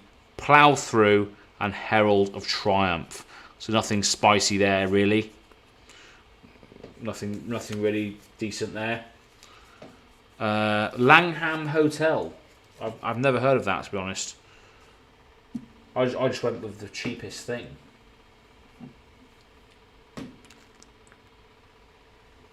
Langham Hotel. Where's that then? Where's that in comparison to where I am? Let's have a quick Google. Let's have a quick Google of where you are in comparison. I cannot spell at all. Northampton. Let's have a look. So where? So when? What? So if you book the Saturday night, if you. Capolo's here. Nerd alert. Welcome to the chat, Capolo. Welcome to the chat. I'm gonna switch cameras to say hello. Welcome to the chat, Mr. Capolo. Are you in Switzerland right now? Are you there? Are you there? Are you there in the flesh? I've had a lot of beers tonight. I'm just chilling before I do the filming of the Let's Visit series episode 4 tomorrow. Just a Saturday night that you're staying, Andrew Mason. Okay, cool. I'm staying Friday, Saturday, and Sunday. I'm staying 3 fucking nights in here. No, yes, Capolo. These Monarch packs are first edition, but obviously the Arcane Rising is not first edition. I am flying in 16 hours from now. All right, okay. Where are you flying from? Because I know you're, was it East? No, West Coast, USA, right? West Coast, USA. Where are you flying from? How long is it going to take you to get to Switzerland? And do you have a Netflix playlist yet? Because I know you was looking for playlists for the flight, which is going to take a while. I know. In fairness, I can't spell sober. Yes, it's sober. Sober's hard to spell if you're pissed. I mean, I'm definitely on the way. That's for sure. I've had 6 of these so far. 6 of these, which are 1.7 UK units. Then I've had 1 of these, which are 2.1 UK units. And now I've got 3 of these to go, which are 3.2 UK units. So by the end of this stream, I'm going to be fucking wasted. I'm not really. I'm still going to be completely capable of talking to you and, opening packs, hopefully. But yes, Capolo, they are a first edition packs. Adam East from Kingdom Gaming had them on display. I said I want to buy a booster box of Arcane Rising to crack on stream today. What are these? And he said, they're first edition, so they're 15 quid. And I was like, yeah, okay, I'll get some of those then. But so far, these first edition packs are not great. We haven't really had anything from these so far. We've only opened 1, and we had a Plough Through and Herald of Triumph, which aren't particularly great. But never mind. I'm sure we'll get some good stuff. And as well as that, people that are in the chat, I haven't had the chance. I've been busy today. I haven't had the chance to promote the fact that I released a video today for the Lives to Pitch episode 2, which features Capolo, who is currently in the chat at the moment. So fellow content creator for Flesh and Blood and Magic Gathering player as well in the previous life in the chat at the moment. It was a great game. Good little funny matchup that we had on the Live to Pitch series, as well as your other channel as well. So it was good to have you on the series, and hopefully we'll play and talk some more in the future, Mr. Capolo. It was great to have you on there.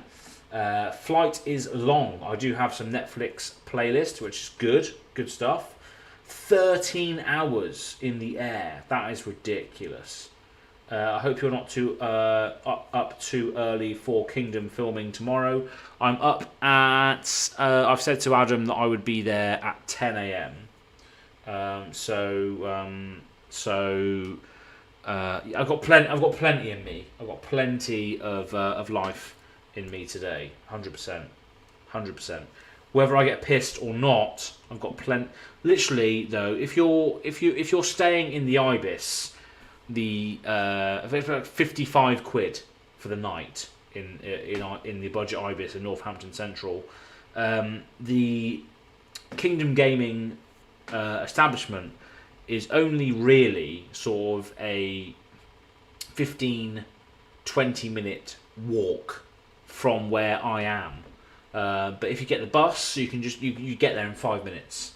So it's not far away at all from where I am. So I could leave here. I'm meeting Adam at 10. I could leave here at 9:30 and still be there on time. So in a previous life. Yes, I know it's Magic the Gathering competitive is just gone, isn't it? Really. And then get a fry up in the morning, you'll be fine. Exactly that. I haven't paid for breakfast in this hotel, but I probably will. I probably just will go down there and say I want a fucking fry up, please. I don't know if Ibis has it or not. But if they don't, I'll just get a McDonald's breakfast because there's a McDonald's down the road. Easy, absolute double sausage and egg muffin times 2, please. Yeah, let's carry on, shall we? Let's carry on. Thank you again for everyone who's joining in this late at night. Let's carry on. Let's go back to the other camera.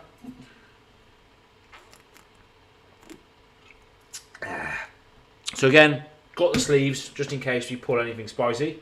We've opened one pack. One pack we've opened at the moment. We're taking ages, aren't we? So I'm just enjoying life. You know what I mean? What is a fry up? Capolo is saying. Basically, a fry up is a English breakfast. So normally, a fry up would consist of a it consists of a couple of pieces of bacon. It would also consist of a few sausages. It would also consist of a fried or scrambled egg of some sort. It could also include baked beans, mushrooms, hash browns, black pudding, which I don't want to explain here on the chat, so I have no idea what it is. But yeah, Ryan Cooper is saying in the chat, English breakfast is what we call a fry-up. That's basically what an English breakfast is. And Capolo, for all that don't know, Capolo is Switzerland. From Switzerland, lives in America, but is from Switzerland and is visiting Switzerland at the moment, or is going to within the next 13 hours. What is it? 13 hours in the 13 hours was in the what you were saying is in the air. You're going at some point scrolling up the chat. I can't see, but you are going to Switzerland soon, and it is a place that I would love to visit. Because it's just fucking beautiful, isn't it? Switzerland. I like. Capolo is saying I like English breakfast. No haggis. No. haggis is Scotland. Haggis is a Scottish thing. Haggis is like it's like fucking sheep's bladder or something, isn't it? It's something ridiculous. Haggis is haggis. Yeah, I've never had haggis before. Black pudding is like pig's blood and fat compressed into like a sort of patty that then you fry up. But then haggis is something entirely different. I've never had haggis. That's a Scottish thing. That's like Braveheart style food.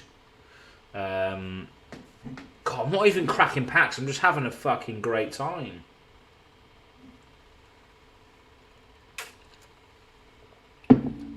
Haggis. But yeah, so yeah, Capolo, go and check out this channel if you haven't done so already. You'll see on there that we played a game. I haven't promoted this or done anything with it yet because I've just been busy today. We'll do tomorrow. Where I played KO and Capolo played Kano. But it was an interesting iteration of Kano because it just basically Kano. It was just a bit of a sort of distraction tactic, really. Kano was running Talishar, the Lost Prince, as well as loads of other generic good cards, which fucks me over, basically. Haggis is all the insides cooked in a stomach. Oh my god. That's ridiculous. Capolo was saying, I was in Scotland for 24 hours. The second to last time I was in the UK. Yeah, so Scotland is very different to UK, I think. Very, very different. Very different up there. But I'd love to go there again. I'd love to visit Scotland, like the Isle of Skye and all of the sort of northern parts of Scotland are very sort of reminiscent of sort of Norway. Yeah, it's just a different world up there. Really is. Really, really is. Let's open another pack. For fuck's sake. Right, let's go. Let's go. I'm having some great fun here, by the way. Oh, here we go. First edition Monarch. What are we looking for? What are we looking for in first edition Monarch? Any ideas? Not a spectral shield. That's for sure. Okay. Seeds of Agony. What a load of shit that is. What a load of crap. Dread Screamer, Arcanic Crackle. That's a good one. That it doesn't appear in the Briar Zeros list, I think. Wartune Herald, Bot of Courage, Spears of Serenity, Warmonger's Recital, Belittle, Void Wraith, Minnoism, Zealous Belting, Valiant Thrust for the shiny. And then we have a Prismatic Shield and Convulsions from the Bellows of Hell, which is quite cool. Nice. Not bad. Convulsions from the Bellows of Hell. Phantasmal Footsteps. Yeah, that would be fantastic if we got one of those first edition. So let's go with the second. Let's go with the second pack, shall we? We've got a Blasphemit, the Soul Harvester. Spoiler alert: Ian did summon the Blasphemit in the game, which we'll see at some point on the channel, I expect. Well, you definitely will. Okay, Smash for a Big Tree, Rifted Torment, Graveling Growl, Express Lightning, Wartune Herald, Bolt of Courage, Memorial Ground. I don't use the blue ones in Azalea because it costs. Put a target attack action card that costs 0 from your graveyard on the top of your deck. And we do run a lot of zeros in the Azalea Red Liner, but I don't think we run enough value to determine having this in the deck for Memorial Ground Blue, unfortunately. But I do love this card in yellow and red because it allows us to get any card from Azalea specializations and all that sort of shit back to top of our deck. Red in the Ledger I use a lot of the time with that, which we'll see on the channel playing against Ian in the future. Pound for a Pound, Zealous Belting, Ghostly Visit, Brandish, Engulfing Light, Battlefield Blitz, and Captain's Call. So nothing really good, unfortunately, from the Monarch first edition packs. Bit of a shame. But do you know what that means? It means that we will drink some beer as a result of the shit that we just got there. Capolo is saying Memorial Ground was in my Kano deck. Yeah, Memorial Ground Blue is actually a very good idea to have in Kano because it's a blue pitch, for one, that allows you to potentially Kano. So obviously you've got Memorial Ground Blue here. As Capolo is saying, it's a 0 pitch, so you can put a target attack action card with 0 from your graveyard on top of your deck. So that doesn't really matter in Kano because it's an attack action card with cost 0 from your graveyard. So you're not really going to have that many attack actions in Kano because they're all basically actions. But obviously the fact that it pitches for blue could be quite good if you do have attack actions in your deck. If you are playing like Capolo has played in the past, a fake wizard that does want to get attacks back from the graveyard. So yeah, very, very good in that sort of build, 100%. So yeah, put E-Strike on top of your deck. Absolutely, yeah. Put an E-Strike back on the top. An E-Strike, yeah. The fact that E-Strike costs 0 is just vile, really. So yeah, Memorial Ground Blue would be fantastic for that particular Kano build, which you will see on the video. So go and check out the video that I released recently. I haven't done any promotion on it yet, but I will do. And obviously go and check out Capolo's video for the other matchup that we had. Spoiler alert, I am crap at this game. Although KO just didn't roll very well. But go and check that out when you can. That's the big brained plays there Oh yeah, it is. Yeah, 100%. Putting E-Strike back on the top of your deck for nothing as a blue pitch is pretty good, one would say. Yeah, I've thoroughly enjoyed Memorial Grounds in Azalea, the yellow and the red versions, because it just allowed me to get any card back that I want. Remorseless, Red in the Ledger, Sleep Dart, all the good stuff that allows me to sort of mess with my opponent's plans. Memorial Ground is just so good in Azalea. Yeah, really like it. Really good card.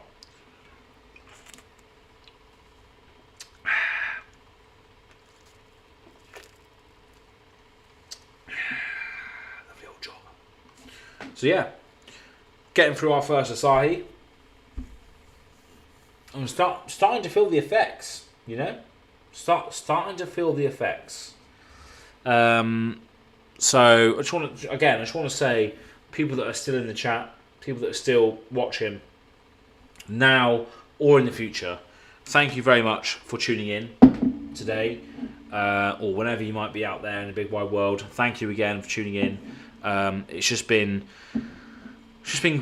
great to sort of bring my whole setup with me to the Let's Visit episodes. My girlfriend isn't here with me today. So she's not doing she normally does the camera work for me in these videos, and she's not here today. So I've had to get creative with how the setup's going to be. So the Kingdom Gaming video, when it comes out live, Let's Visit episode 4, will be a bit different because of the fact that I don't have a camera person. It's going to have to be me following Adam around while piloting the camera. So it's going to be a lot different than what you might have seen before. But saying that, Kingdom Gaming are going through a transitional phase at the moment. So the shop that you see as a result of this episode will be very much a prelude to what the actual shop will look like in the future, because Adam's just signed an agreement to get a larger space for his shop. So filming this episode was, it came at a very bizarre time because he is expanding the Enterprise, and then I'm coming in to film the Enterprise as it stands at the moment. So it's going to be like a part 1 of a part 2, really, for Kingdom Gaming. So I'm going to be going there. I'm going to be going there again at some point. And obviously, I've got an invitation to the event in January, which Andrew's going to as well, Andrew Mason. So hopefully we'll have everything sorted by then. Maybe we can do another episode at that point. Who knows? But yeah, there's a lot of stuff to come for that. But yeah, let's open this Arcane Rising box, shall we? Let's open this Arcane Rising box. So let's go back to the additional camera. So we've got some sleeves lined up, just in case. And I'm hoping we get some spice in here. I know, Andrew Donnelly, I know I've said to you that we'll sort out some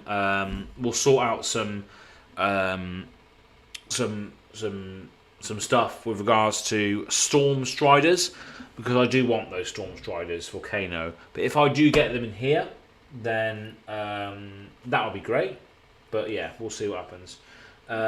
Nice piece of history, Andrew's saying. Yeah, 100%.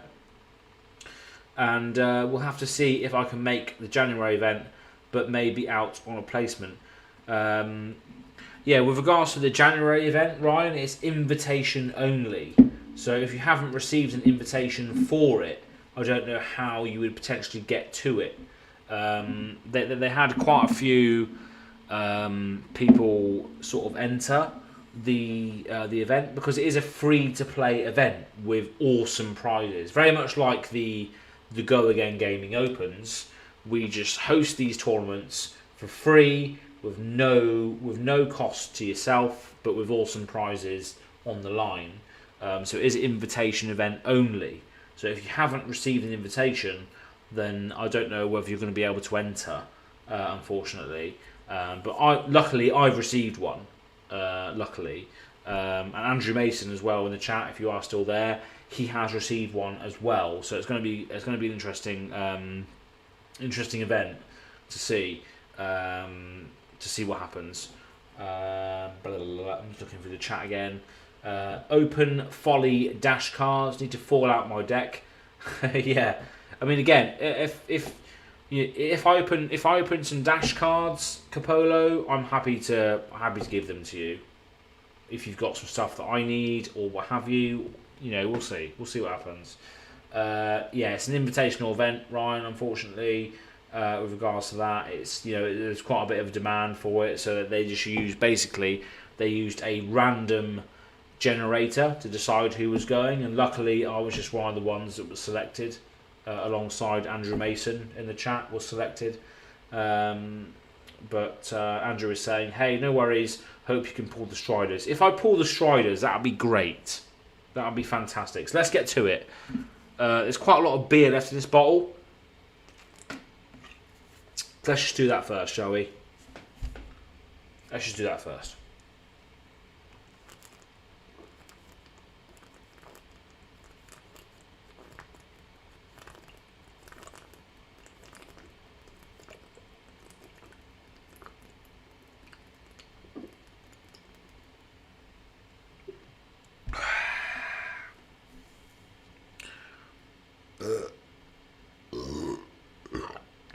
It's a lot of gas.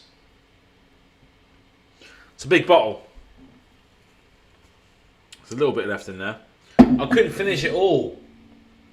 Jesus. I couldn't finish it all. I tried. But let's go. Flesh and Blood, Arcane Rising, additional camera. Right then. Here we go. Cracking beers and crack. As we'll pass out before opening the first pack. I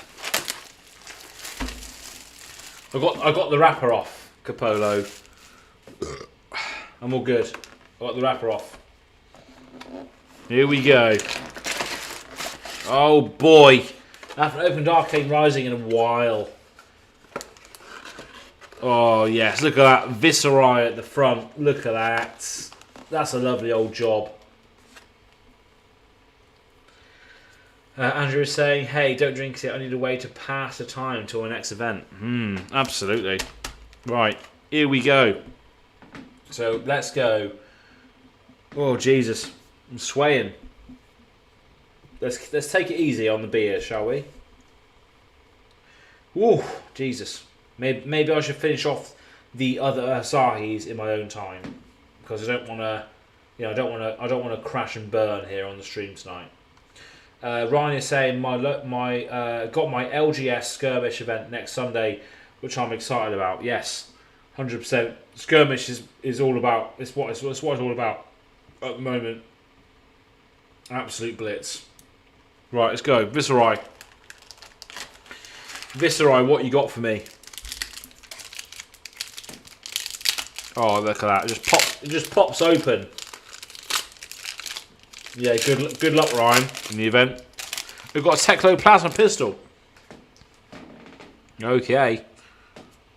Alrighty then. Lead the charge. I did try putting that in Azalea, but she just doesn't want to go wide. She just wants to hit people with massive attacks rather than anything else. Rifting, Fateful Scene, Vigor Rush, Exili, Pour the Mould, Red in the Ledger. I've already got loads of those. That's a shame. Majestic straight off the bat with Red in the Ledger. Pour the Mould, Red in the Ledger. Ah, interesting though, isn't it? Red in the Ledger. Azalea Specialization when I've already got all of them that I need. Never mind. Second Shot, Throttle, Hamstring, Zap, Rune Flash, Scalding Rain. So, first pack, we got a Red in the Ledger, which is not a good sign. Because, well, is it a good sign or not? Red in the ledger. It is. It's a waste of a majestic slot. It really is a waste of a majestic slot because I've already got all of them. I've already got all of those. Bit of a shame, really, because my Azalea deck already has the Azalea deck that I've got, that I played against Ian Kenderdine on the channel earlier, which will be released at some point, already has Red in the Ledgers in there, which is a bit of a shame, really. Not Death Whistle, Red in the Ledger. So I've already got one in there. There's another one, Red in the Ledger. Obviously, this is the Blitz version of the deck that I played against him. So I do have another one already, but it's a bit of a shame, bit of a waste of a majestic slot because I already have three Red in the Ledgers that I actually bought from Ryan in the chat. So again, thanks for supplying those Red in the Ledgers to me, Ryan. Bit of a waste. Bit of a waste. A draft skirmish. Interesting. Nice. Right then, so we have next. I'm trying to keep an eye on the chat as well as the. Hey, it's trade value. Yeah, I guess so. I mean, I'm never going to use this now. Never going to use this Red in the Ledger as a result of already having a playset. So I guess, yeah. Why not? Let's go again. Let's go again gaming. Whee!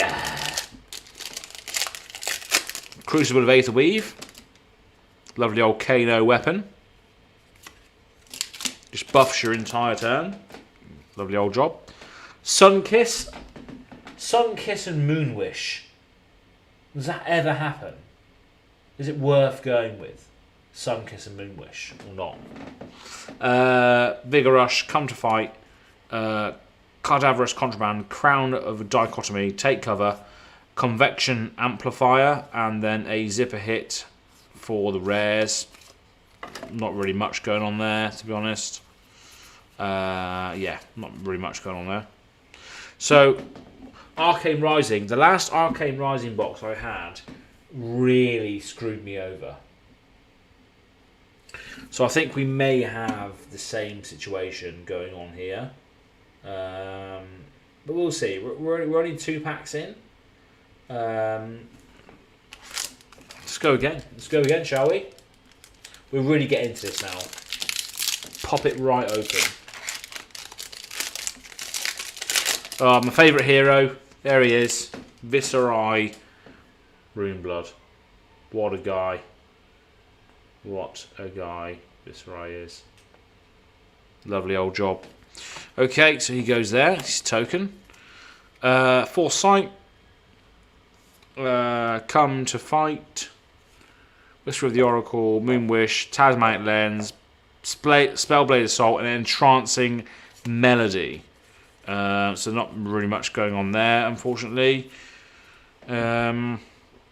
Entrancing Melody is an interesting one.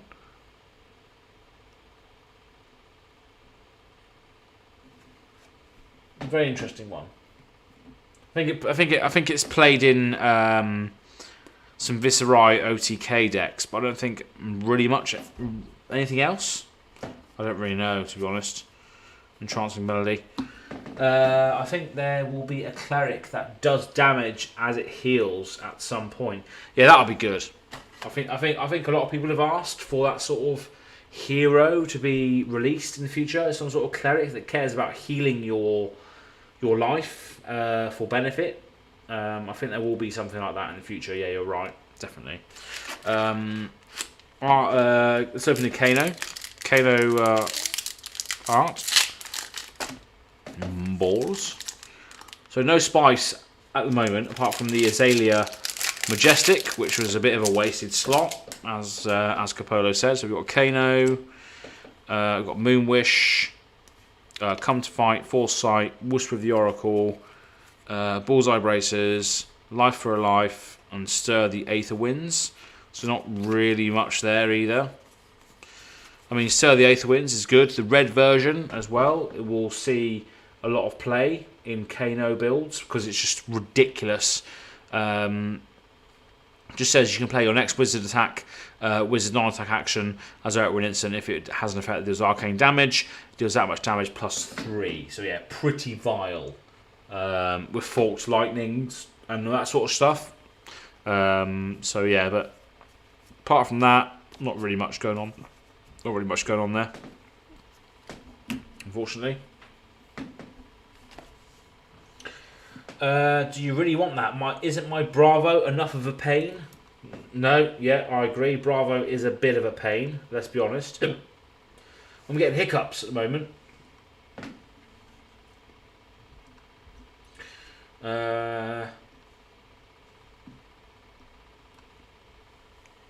Just need to pop to the bathroom for 1 second, so bear with me.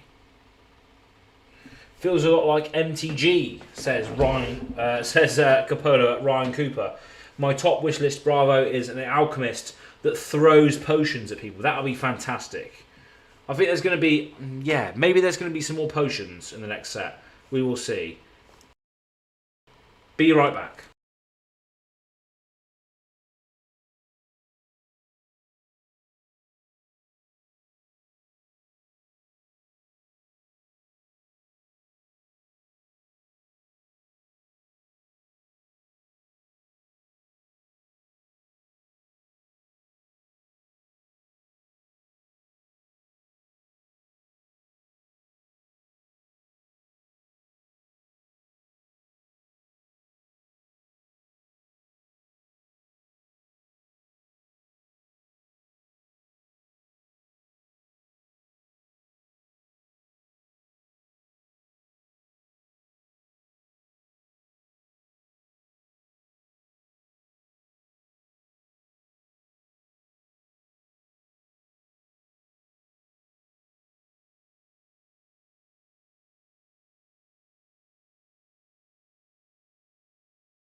The beer is going straight through me.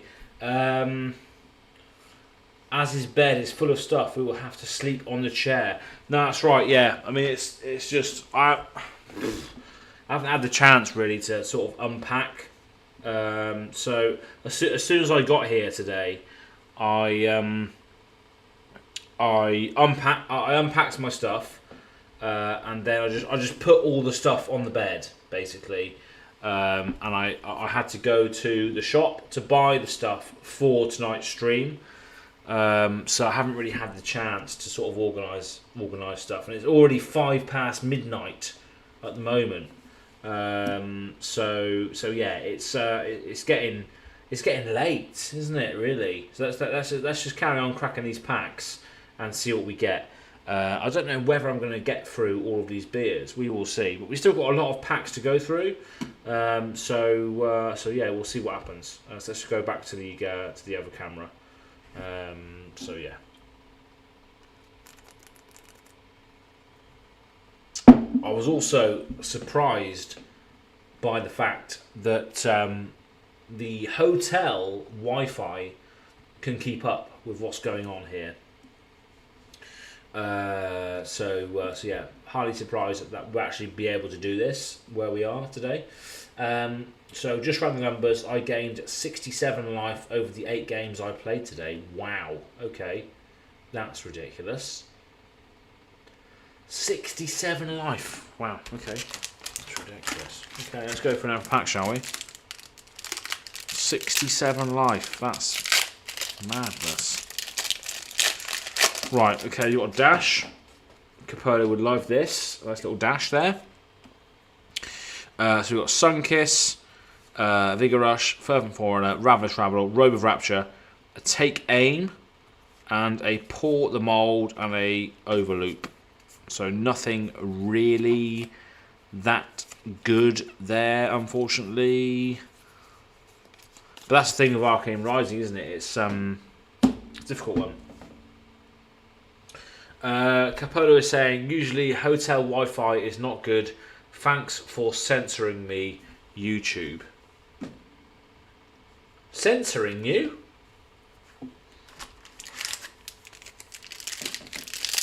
Let's go. Let's keep going. Let's keep this train going. Kano token. Push to point. Rifting. Contraband. Moonwish. Null rune gloves. Take cover. Yellow. Command and conquer. Okay. So the first command and conquer that Az has ever pulled on the channel. Will I use it? Probably not. Probably not.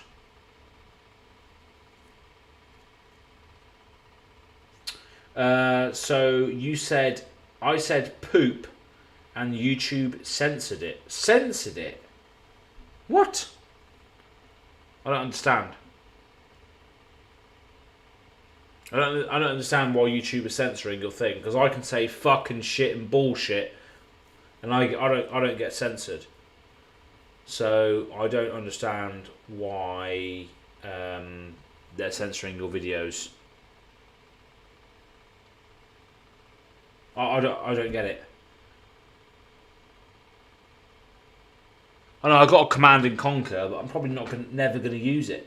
I'm probably never going to use it, to be honest, because I just don't like it. I just don't like using it. That's just me, because I just don't. I just see it too often. That pretty much pays for the box.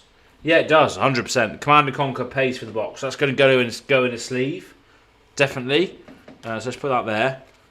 Throttle. Nobody cares about that. Let's crack these sleeves open. Was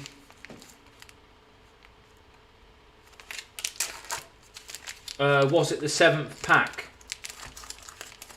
Was it the seventh pack? It was the 1, 2, 3, 4. No, 4. It was a 6th pack. It was a 6th pack. Mr. Cooper.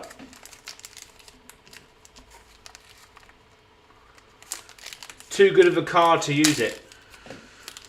Yeah, I just don't like it. I just don't like it.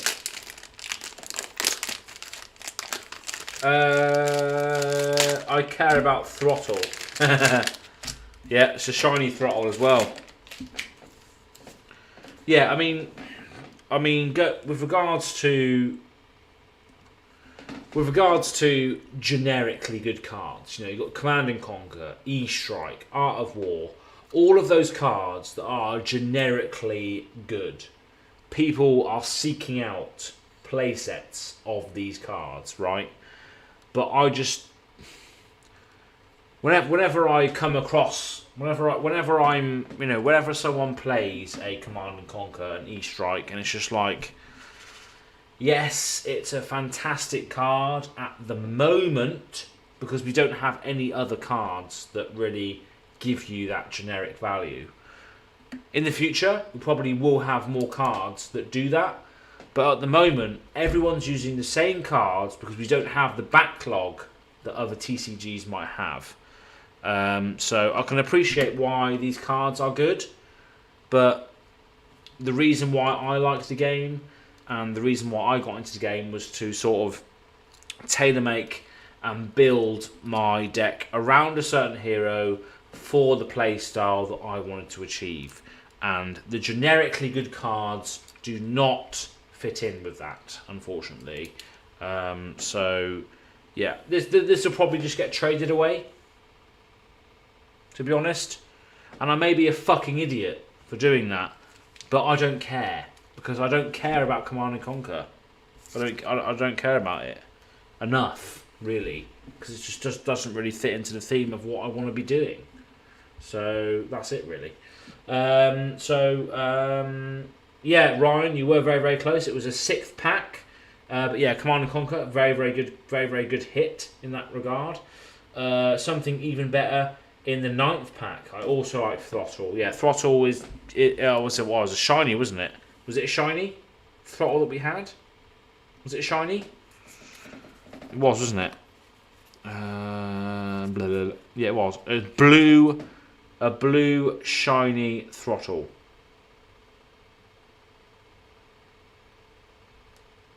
I can't even capture that on the camera right now, unfortunately.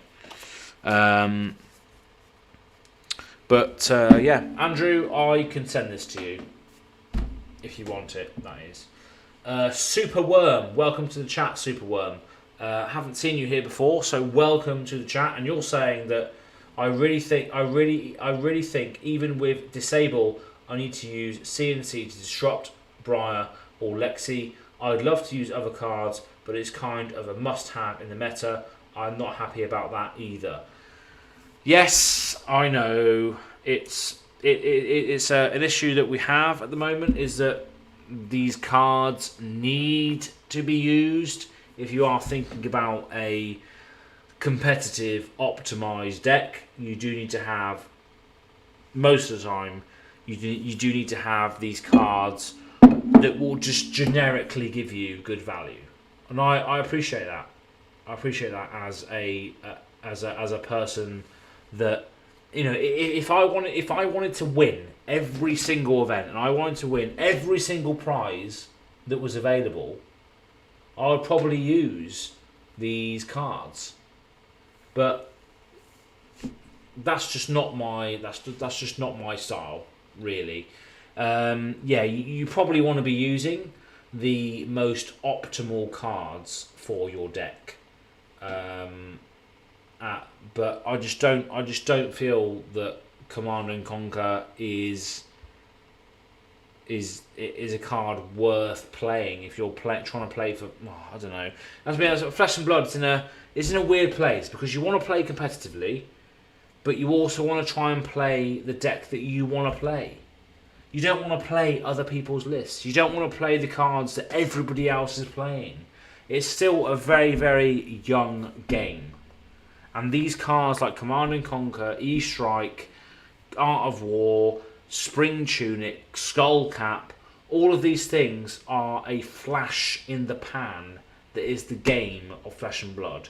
Yes, they are fucking great at the moment, but, you know, maybe in a few years' time, we're going to have more generic good cards, more class-driven cards that actually care about the class that you're playing, rather than just playing E-Strikes and Command and Conquer because you fucking can.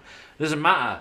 Hopefully in the future, we have more cards that will allow experimentation, rather than just using the same cards over and over and over again. That's just my thoughts, and that's the reason why I do not play cards like this. So yes, 100% it will be up for trade. So you're saying I have two of them, I think, Blue Throttle foil. I have played two, Capello is saying I have two of them Blue Throttle foils. And then Superworm is chipping in again with, I played two Command and Conquer at my Nationals and I kept bragging about how it isn't necessary, and then it won my final. Exactly. There's no question that Command and Conquer is good. There's no question as to what it can do. I've got it here. This is my first copy.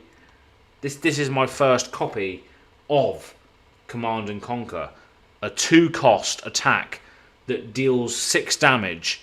Defense reactions can't be played, and if it hits, destroy all cards in the arsenal. Of course, we all know what it does, you know, and exactly that, Ryan. I play thematically to the character, for the style and the fun. That is exactly how I play. Now, Command and Conquer does not appeal to people that want to play thematically. It's just a generically good cost for outcome card, and I know that that's good. It's going to be good. Command and Conquer is definitely good because it's a 2 for 6 attack. Defense reactions can't be played, and if it hits, you take a card away from their arsenal. It's generically good. But do you as a player, do you want to be generically good? If you want to be generically good, then run these cards in your deck. If you want to experiment, if you want to have fun with the game, do not use these cards in your deck. That's it. That's it, really. But yes, I will put it in a sleeve, 100%, because it's gonna be traded away, because I'm not going to use it, and I'm sure other people who are better players than me will use this card. So it's going in a sleeve right now. Ooh, feels good. Put it in this sleeve. Actually, this is a much better sleeve than what I've had in the past. So yeah, that's it really. Command & Conquer is now in a sleeve. There you go. Here we go. There we go. It's in a sleeve. Command & Conquer. So we had a good pull from this pack, and we're still chatting. I mean, we still got loads of packs to go, so we're just going to try and crack some more of these as we can. But it's good to see that the discussion is flowing in the chat today. Superworm is saying, I hope so too. I would love to have any answer in any class. Maybe Everfest will give us some good stuff. 100% Everfest will give us some really good stuff. And then Superworm is saying you can play it thematically and just chip it in if it is needed. I only play it in some matchups. Oh, and let's rant about my most hated card, Arcanite Dullcap. Dislike it so much. And then Capola is saying, let's get a Skullcap. Now, another funny story is, if you look back on the backlog of live streams that I have done on the channel, you will see that I have pulled a Skullcap already. But guess what I did? Guess what I did with that Skullcap? I'll give you a moment. In the chat, you tell me, what did I do with that Skullcap? I'll give you a moment. What did I do? So I pulled a Skullcap in my first Arcane Rising box. What did I do with it? Leave a comment in the chat while I crack this beer. What do you think I did with it? The fuck is this? The fuck's going on here? Ah, there we go.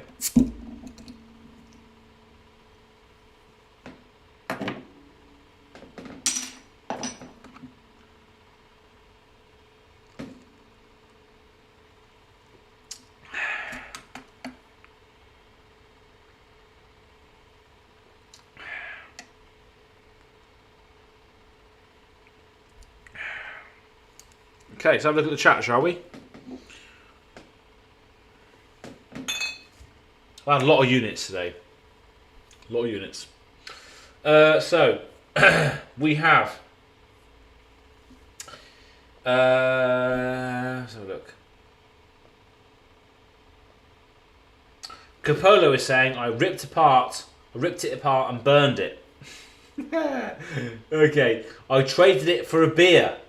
Interesting. You made a paper aeroplane out of it. Interesting. I assume you sold it, Capolo is saying. Skull Clamp. Great card. That's the wrong game, Jason Coates. Skull Clamp. A fucking Skull Clamp. Oh my god. Oh my god. That's made my day. Oh, fuck me. An Arcanite Skull Clamp. Oh my god. That is hilarious. That is absolutely hilarious. An Arcanite Skull Clamp. Oh my god. Look at the head on that.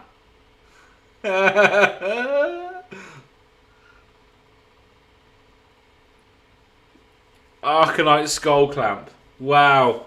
That is hilarious. That is hilarious. Jason Coates. Fucking hell. That is funny. That is funny. Oh man, fuck me. Right, so Jason used to watch my my other YouTube channel that I had, which was basically all Magic the Gathering EDH content. Skull Clamp. That is funny. That is funny. Skull Clamp is great at Aristocrats. Yeah, it is. 100%. Yeah, great at Aristocrats. You clamp the 1/1 and then you draw 2 cards.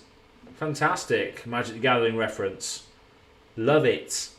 Oh mate, where's the chat? Where's the fucking chat going? Traded it for a beer. So yeah, I was on about the Arcanite Skull Cap. Yes, I got rid of it. I sold it as soon as I got it because I knew I'd never use it because everybody else was. So I decided that I'm never going to use it because I want to be different. I don't want to use the Skull Cap because everybody else uses it. And that's right. I sold it. I got rid of it.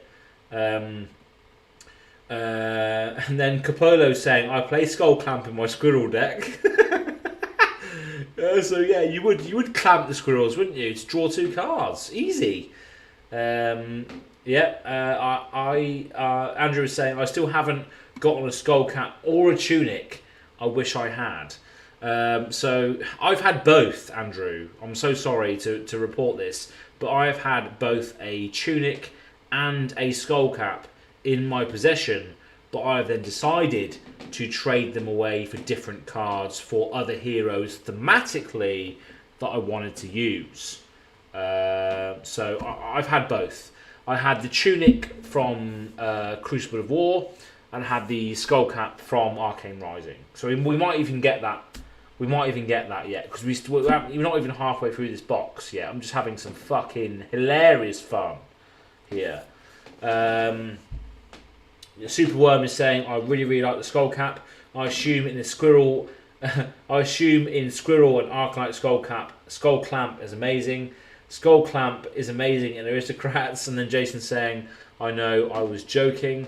So yeah, just some Magic the Gathering references going on there, which is just hilarious, really. And it's just a weird one as well because Magic the Gathering is something that I still like. I still like it, you know. I still like playing EDH.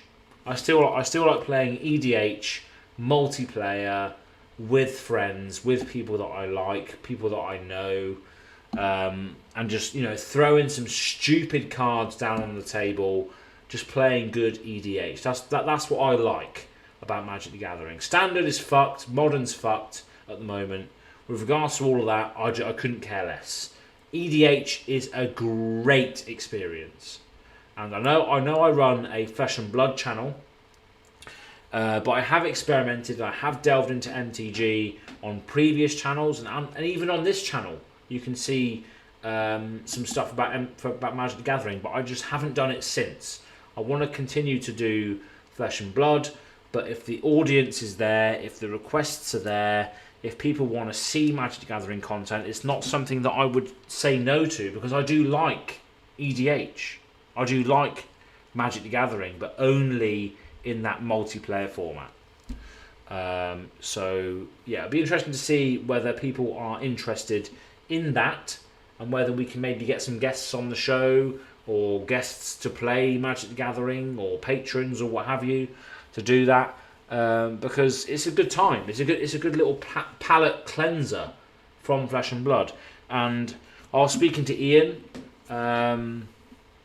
Kenderdine, and he's very much on board with that. He plays a lot of different games, plays a lot of different card games, a lot of different board games, miniatures games, all that sort of stuff. And it's not. You shouldn't limit yourself to one game. You shouldn't limit yourself to just Flesh and Blood. You should have Flesh and Blood as your main card game that you love, but then also maybe play some EDH with friends on a Friday or a Saturday or something. I don't know. But just enjoy games in general for what they are and what they want to do. You know? So going back onto the chat here.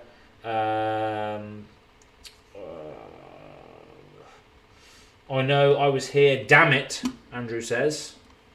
I really love Oldhim. Superworm is saying you can use him very thematically and still a very powerful build. Yeah, I agree. So if you go ice Oldhim, you could really get some thematical plays going on there with regards to his sort of everlasting, eternal, well, grandfather of eternity sort of theme.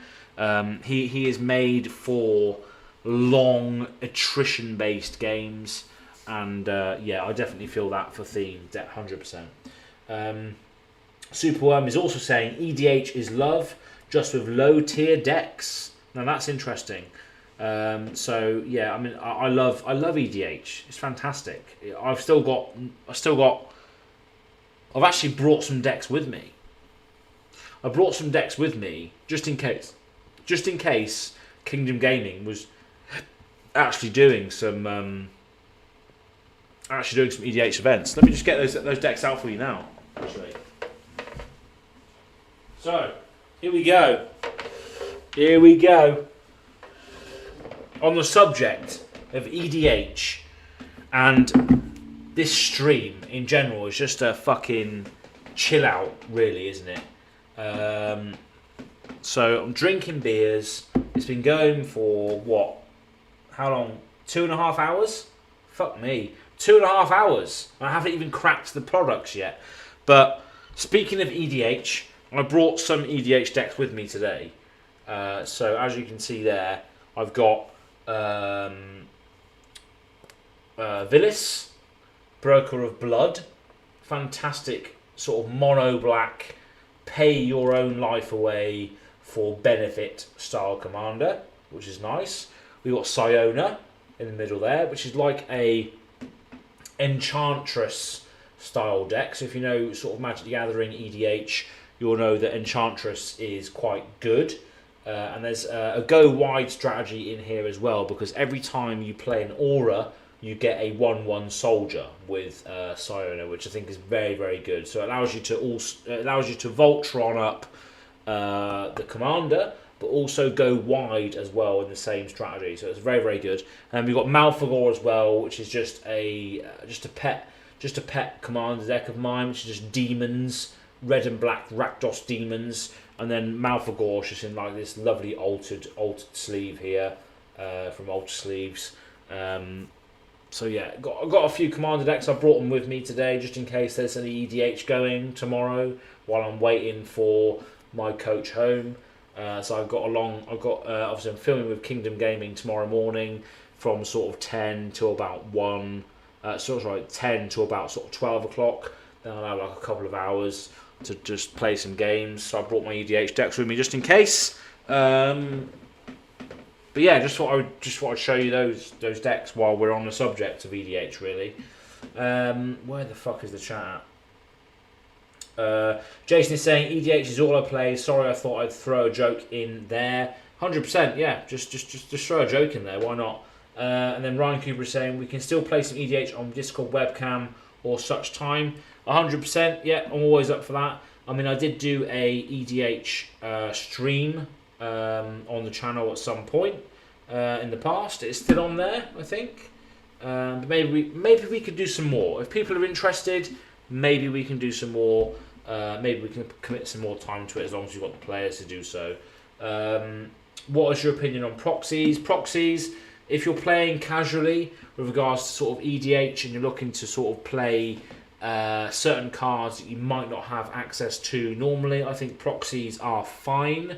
They are fine in my play group, but as long as you're not taking the piss out of it, then yeah, I think proxies are fine. And again, Andrew is saying that as well. I'm okay with proxies for testing. As soon as prizes, EXP is on the line, proxies need to go. Yes, I agree with that as well. As soon as you're starting to play for some sort of prize or sort of outcome, then proxies need to go. But if you're playing casually in just like a sort of casual environment with friends, then proxies are fine for sort of, you know, trying out decks or strategies that you may not necessarily have access to, monetary value. Then yeah, the proxies are absolutely fine, I believe. Yeah. I'm okay with it. So even for weekly events, I don't think proxies are really sort of considered for weekly events. But Andrew Mason is saying, I'm off as well. It's past my bedtime. I'm flagging now. Catch you later, peeps. So yeah, thank you very much for staying around, Andrew, and have a lovely evening. Thanks for tuning in, and we'll see you on the next video, and potentially in the future in this very city, Andrew Mason. So yeah, we'll see you very, very soon. Superworm saying sleep tight, yeah, good. And then Andrew is saying prizes / experience for ranking make that a no-go. Those weekly events lead to experience for national invites. Yes, definitely. But yeah, and then Superworm is saying I disagree. I since think skill is what matters for EXP, but understandable. Yeah, so it's all about the cards that you have access to, which will grant you the ability to, you know, sort of progress in that EXP factor. But yeah, let's go back to the Arcane Rising. So yeah, we pulled a Command and Conquer. So we've had 2 Majestics so far. We've had the Command and Conquer, and we've also had the Azalea specialization in red in the ledger. So will we get anything else? What do you reckon? There's Azalea. Speaking of which, Rifting, Sunkiss, Fateful Scene, Come to Fight, Talismanic Lens, Plunder Run, Pour the Mold. Plunder Run, Pour the Mold. Oh, are they rare? Are they rares? Yeah, Plunder Run, Pour the Mold, and then Take Cover Blue. So nothing really exciting there in regards to that.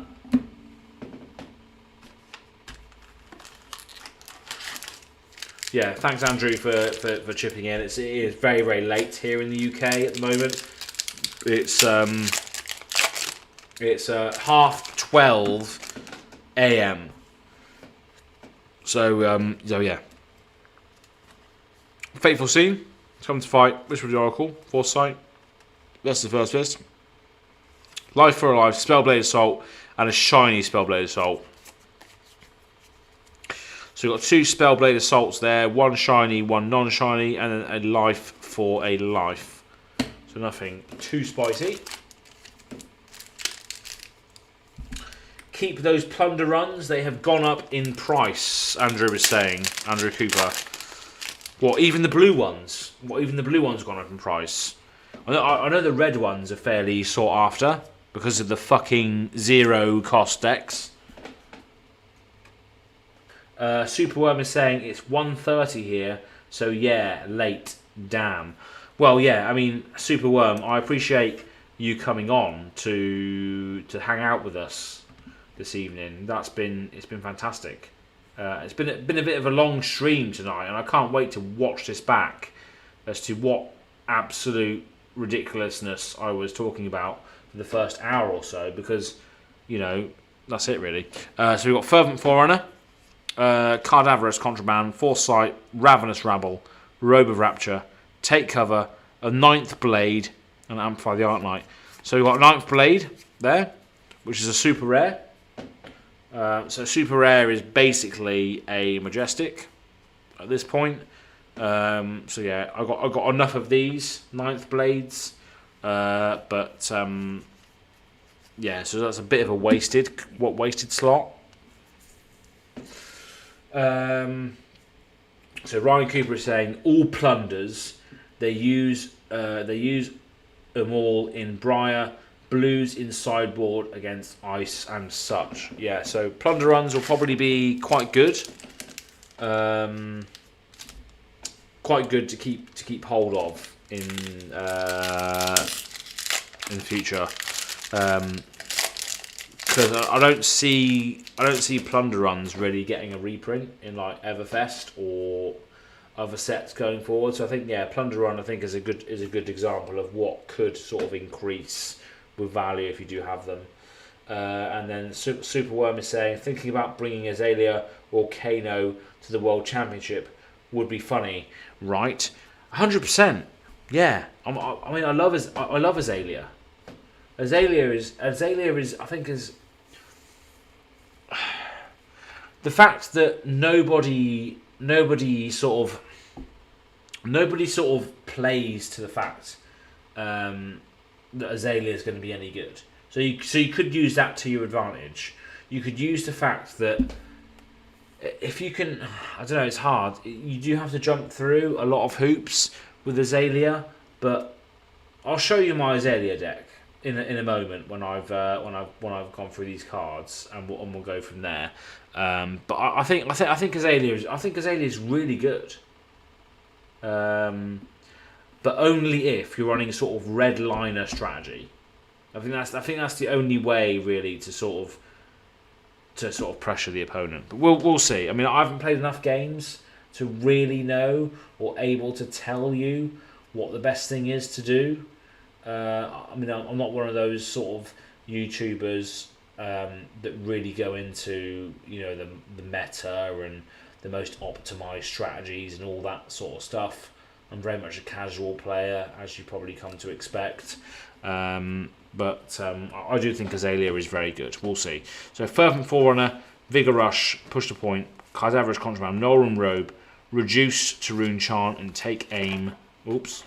And Searing Shot foil, which should actually go in my Azalea deck, actually, if it's a foil version. So that's nice. We'll replace that in a bit. Lovely old job. Yeah, so far it's only the Command and Conquer that we've hit, really, which is actually worth anything. But we're just doing it. We're just doing this for the fun of it, you know. We're in a hotel room, just chilling out. My girlfriend isn't with me today because she's got Radio Live going on, which is like a commercial event. So she's doing that. I'm doing this. So don't have my trusty camera woman with me today. Rifting, Push to Point, Sunkiss, Wish with the Oracle, Nolan Robe, Entrancing Melody, and Silver the Tip Red. Moon Wish foil. So another card, I just don't really use this. Silver the Tip in Azalea. So it's a 1 cost. It says if you have no cards in your arsenal, look at the top 4 cards of your deck in this instance, and you may put an arrow card from among them face down in your arsenal, put rest on the bottom of your deck in any order. I just don't think it's not worth running at all in Azalea if you are using her, to be honest. Right, so here we go. Come on, we've got a C and C. That's not bad, is it? It's not bad at all. We can make some money back on that, can't we? Because as Go Again Gaming is never going to use fucking Command and Conquers, that's for sure. Ravenous Rabble. Here we go. Fateful Scene, Fervent Forerunner, Back Alley Breakline, Mage Master Boots, El Rainier's Player, Silver the Tip again, and a shiny Back Alley Breakline. So nothing really much going on there. Some prevention for arcane damage, and then setting up the arrow attacks. Not much going on there, unfortunately. So we still got a few packs left of this. I mean, the odds are against us at this point because we've already got 2 Majestics in the Command and Conquer and the Azalea specialization. So Back Alley Breakline, Moonwish, Foresight, Fervent Forerunner, Boots, Life for a Life, and Absorb in Aether, Room Flash. So yeah, nothing really great there. Although I do like Absorbing Aether in Kano because it allows you to potentially close out the game in your opponent's turn. Because you can play this as a defense reaction. You can block out some damage, albeit in this case it's 3, but in the red version it's 4, and then you can just puff up your attacks for 2 arcane damage, 2 extra arcane damage, so you can potentially just burn out your opponent on their own turn, which I think is quite good. So a lot of people will think of this in the first instance as a defense reaction, but you shouldn't. You shouldn't think of this as a defense reaction. You should think of this as a way to kill your opponent on their own turn with extra damage. So yeah, I do like Absorbing Aether. I really do. and it is in my Kano deck that I do have. But the red versions are the only ones that do appear in that sort of build. So yeah, I think it's a good card. I do think it's a good card. But the one cost on that card can change your whole perception on it, because it's not like your zero cost Sink Belows and Fateful Scenes and all that sort of stuff. Unfortunately, it's not as good as that. Rifting, Sunkiss, Lead the Charge, Moonwish, Braces of Belief, Aether Sink, and the red Spellblade Assault. So Aether Sink is the arcane barrier thing. Yeah. Okay.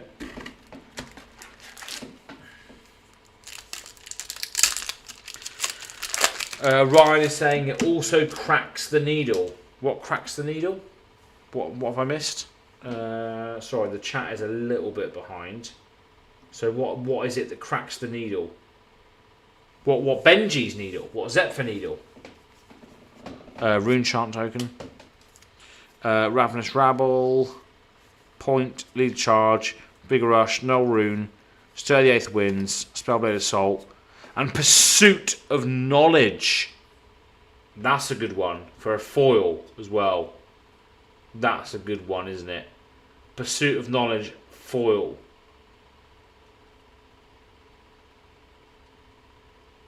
That's a nice card.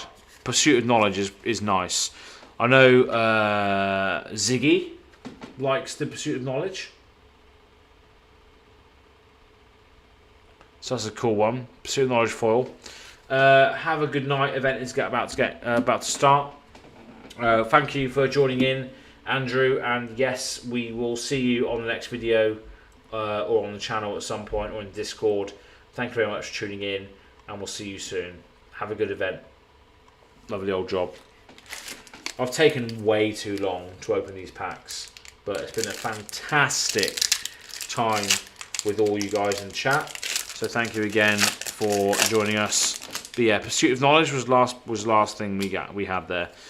So Push to Point, Vigor Rush, Ravenous Rabble, Runner, Accelerator, Oath of the Art Knight, another Pursuit of Knowledge. Wow. Okay. So we've got 2 Pursuit of Knowledges in this pack, in this box. That's interesting. So we've got 2 of these. 2 of these now. 2 Pursuit of Knowledges. 1 foil, 1 non-foil. So that's pretty good, isn't it? So that's pretty good. So we've got 2 Pursuit of Knowledges here. So that's pretty nice, right? 2 Pursuit of Knowledges. 1 foil, 1 non-foil.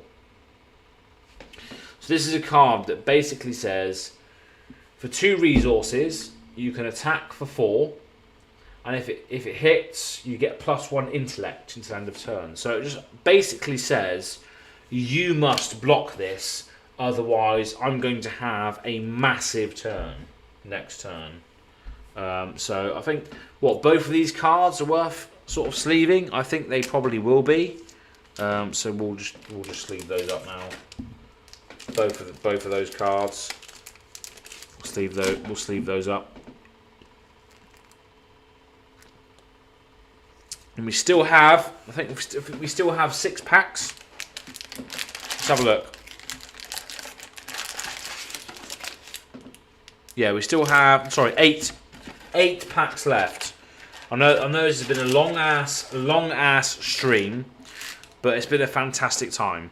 So I just want to say thank you for everyone who's joined tonight.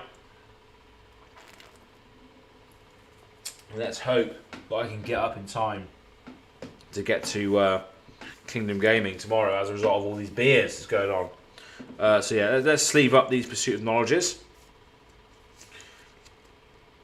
It says 1 sleeved up, Pursuit of Knowledge, and then the other one, Pursuit of Knowledge. I mean, the Azalea specialization should probably be sleeved up as well, but we'll see. Ryan is saying, I think Pursuit's an underused card. and I think it's decent. Yeah, it is, because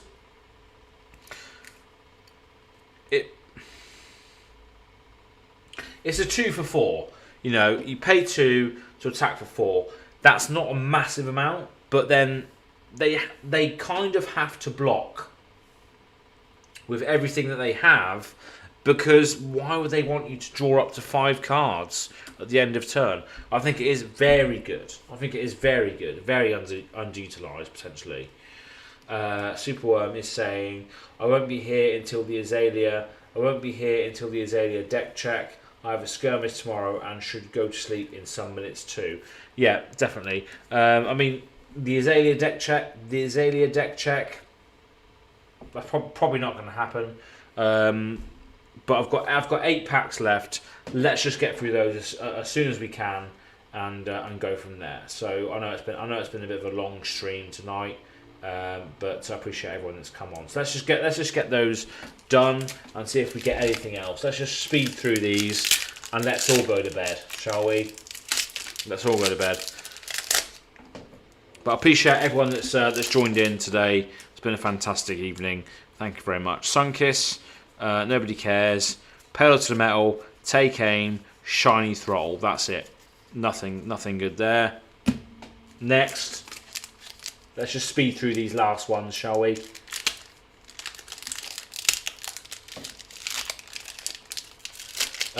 Bed, once we finish with the packs, let's just speed through these now then. Let's get everyone to bed, shall we? So Ravenous Rabble, Back Alley, Lead the Charge, Fateful Scene, Bullseye, Aether Spindle, Pour the Mould, and an Enchanting Melody foil.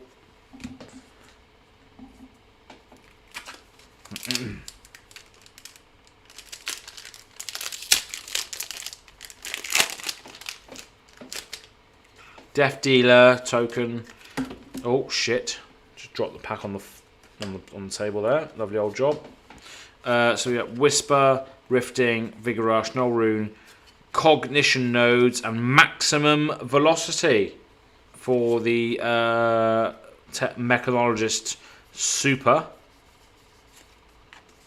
Maximum Velocity. I've never pulled one of those before. Interesting. So we've got 5 packs left, people, and then we'll end the stream. Nebula Blade. Nobody Cares. Now that Rosetta Thorn's available. Road Rapture. Oath of the Arc Knight. Take Aim. 3 of a Kind foil.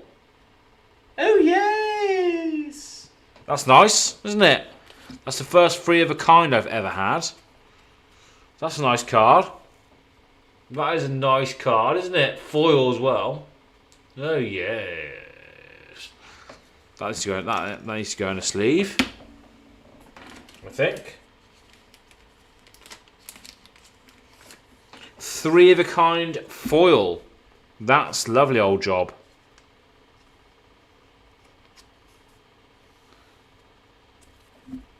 Oh bollocks. Okay, yeah. So yeah, 1 cost, draw 3 cards. Instead of turn, you may only play cards from Arsenal and then go again. So yeah, that's a nice card. 3 of a Kind. Adeus Goldton, what did I miss? Any big hits? So the big hits really were just so we had a CNC. So we had a CNC Command and Conquer. We got 3 of a Kind foil, and then we had 2 Pursuit of Knowledges.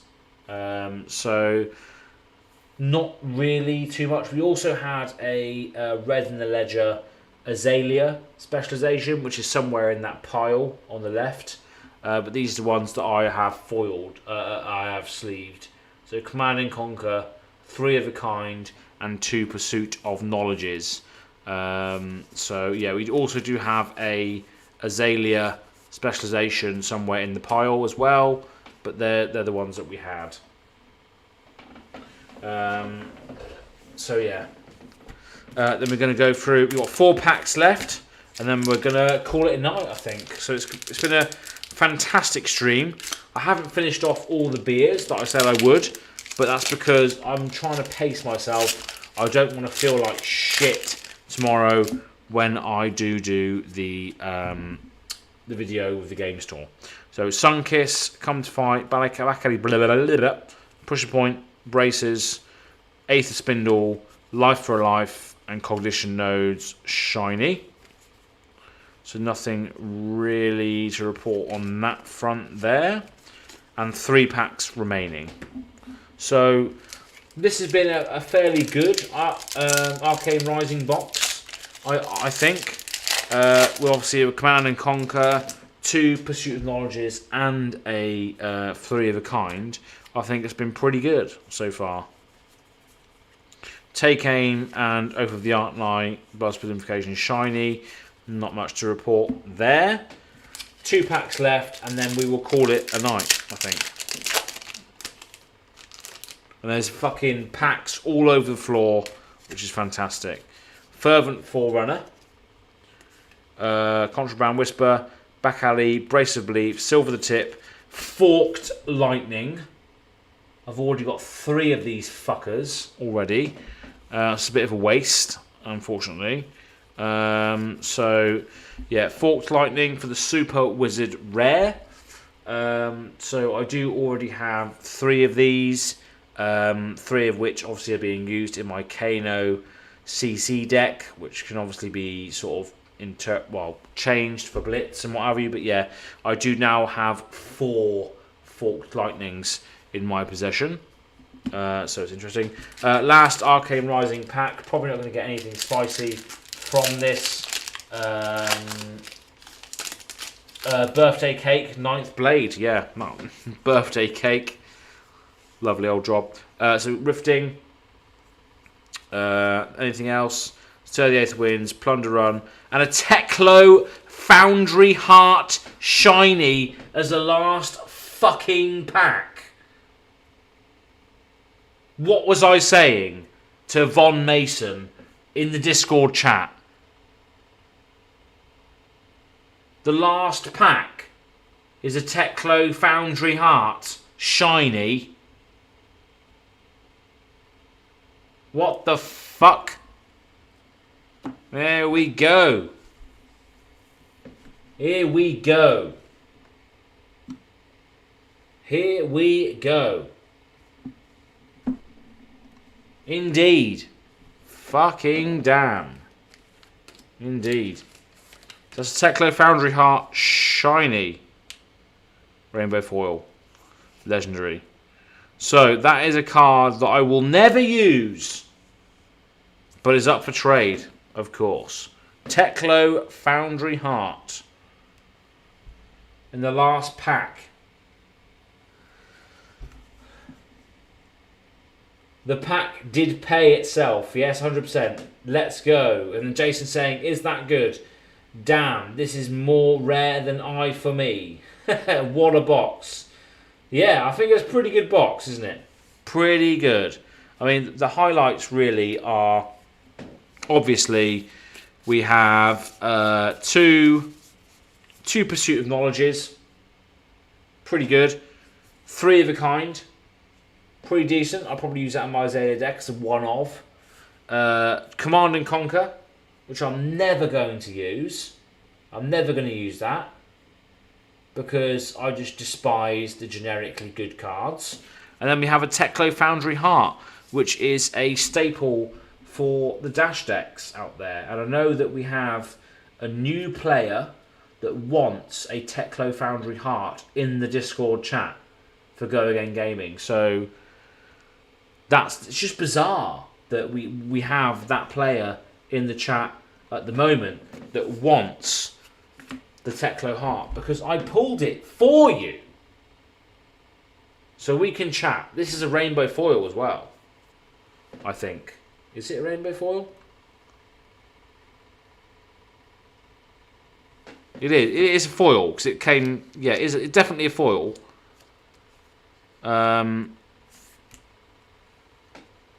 Yeah, definitely a foil.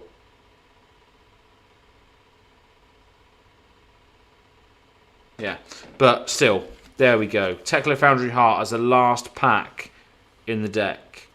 in the stream tonight.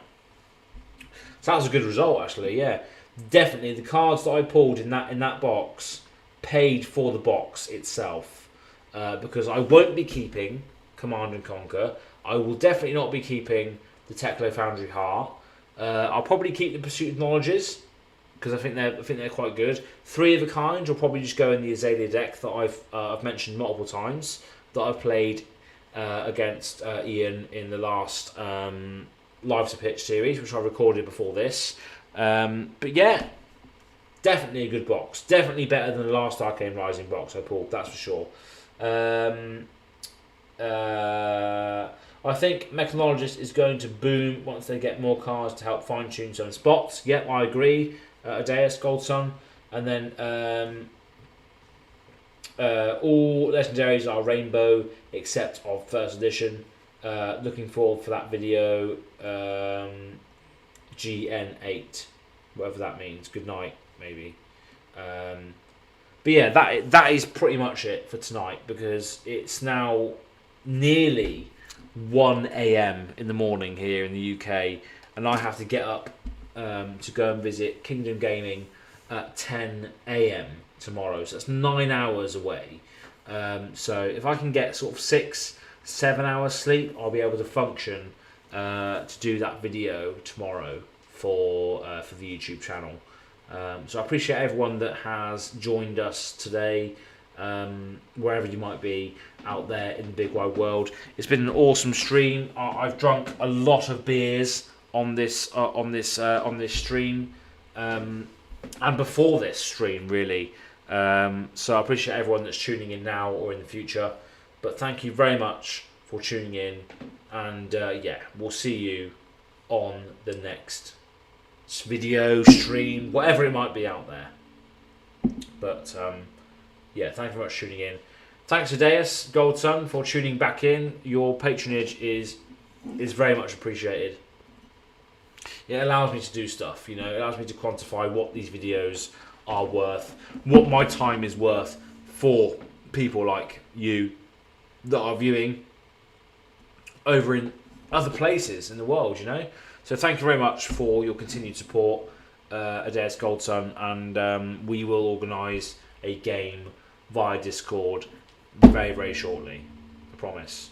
I don't even know what you play, Adeus, but I'm going to find out. It's going to be a good one. So I've got 1 3 of a kind to use in my Azalea deck now. That's good. The other cards can just be traded away for more, maybe 3 of a kinds. We'll see. But yeah, thanks very much for tuning in. And yeah, we'll see you on the next video. Good night. Well, good morning, good afternoon, good evening, and good night. Thanks very much. We'll see you on the next video. Good night. Peace.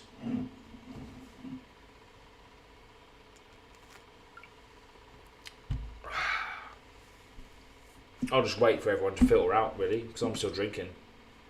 So I've still got. I don't think I'd drink. I didn't drink all the beers tonight. I thought I would drink them all, but there's still 1 Asahi beer left, and I'm feeling it, you know. What are you saying? Oldham, Katsu, and Bravo now. Night. Yeah. Yeah. That's it, really. That is it, really. So I'm going to have to close it off now because, yeah. God, I just want to stay on and just talk to people, you know. But it's been a fantastic night. Have a good day, night or evening, wherever you might be out there, and we'll see you on the next video. Peace.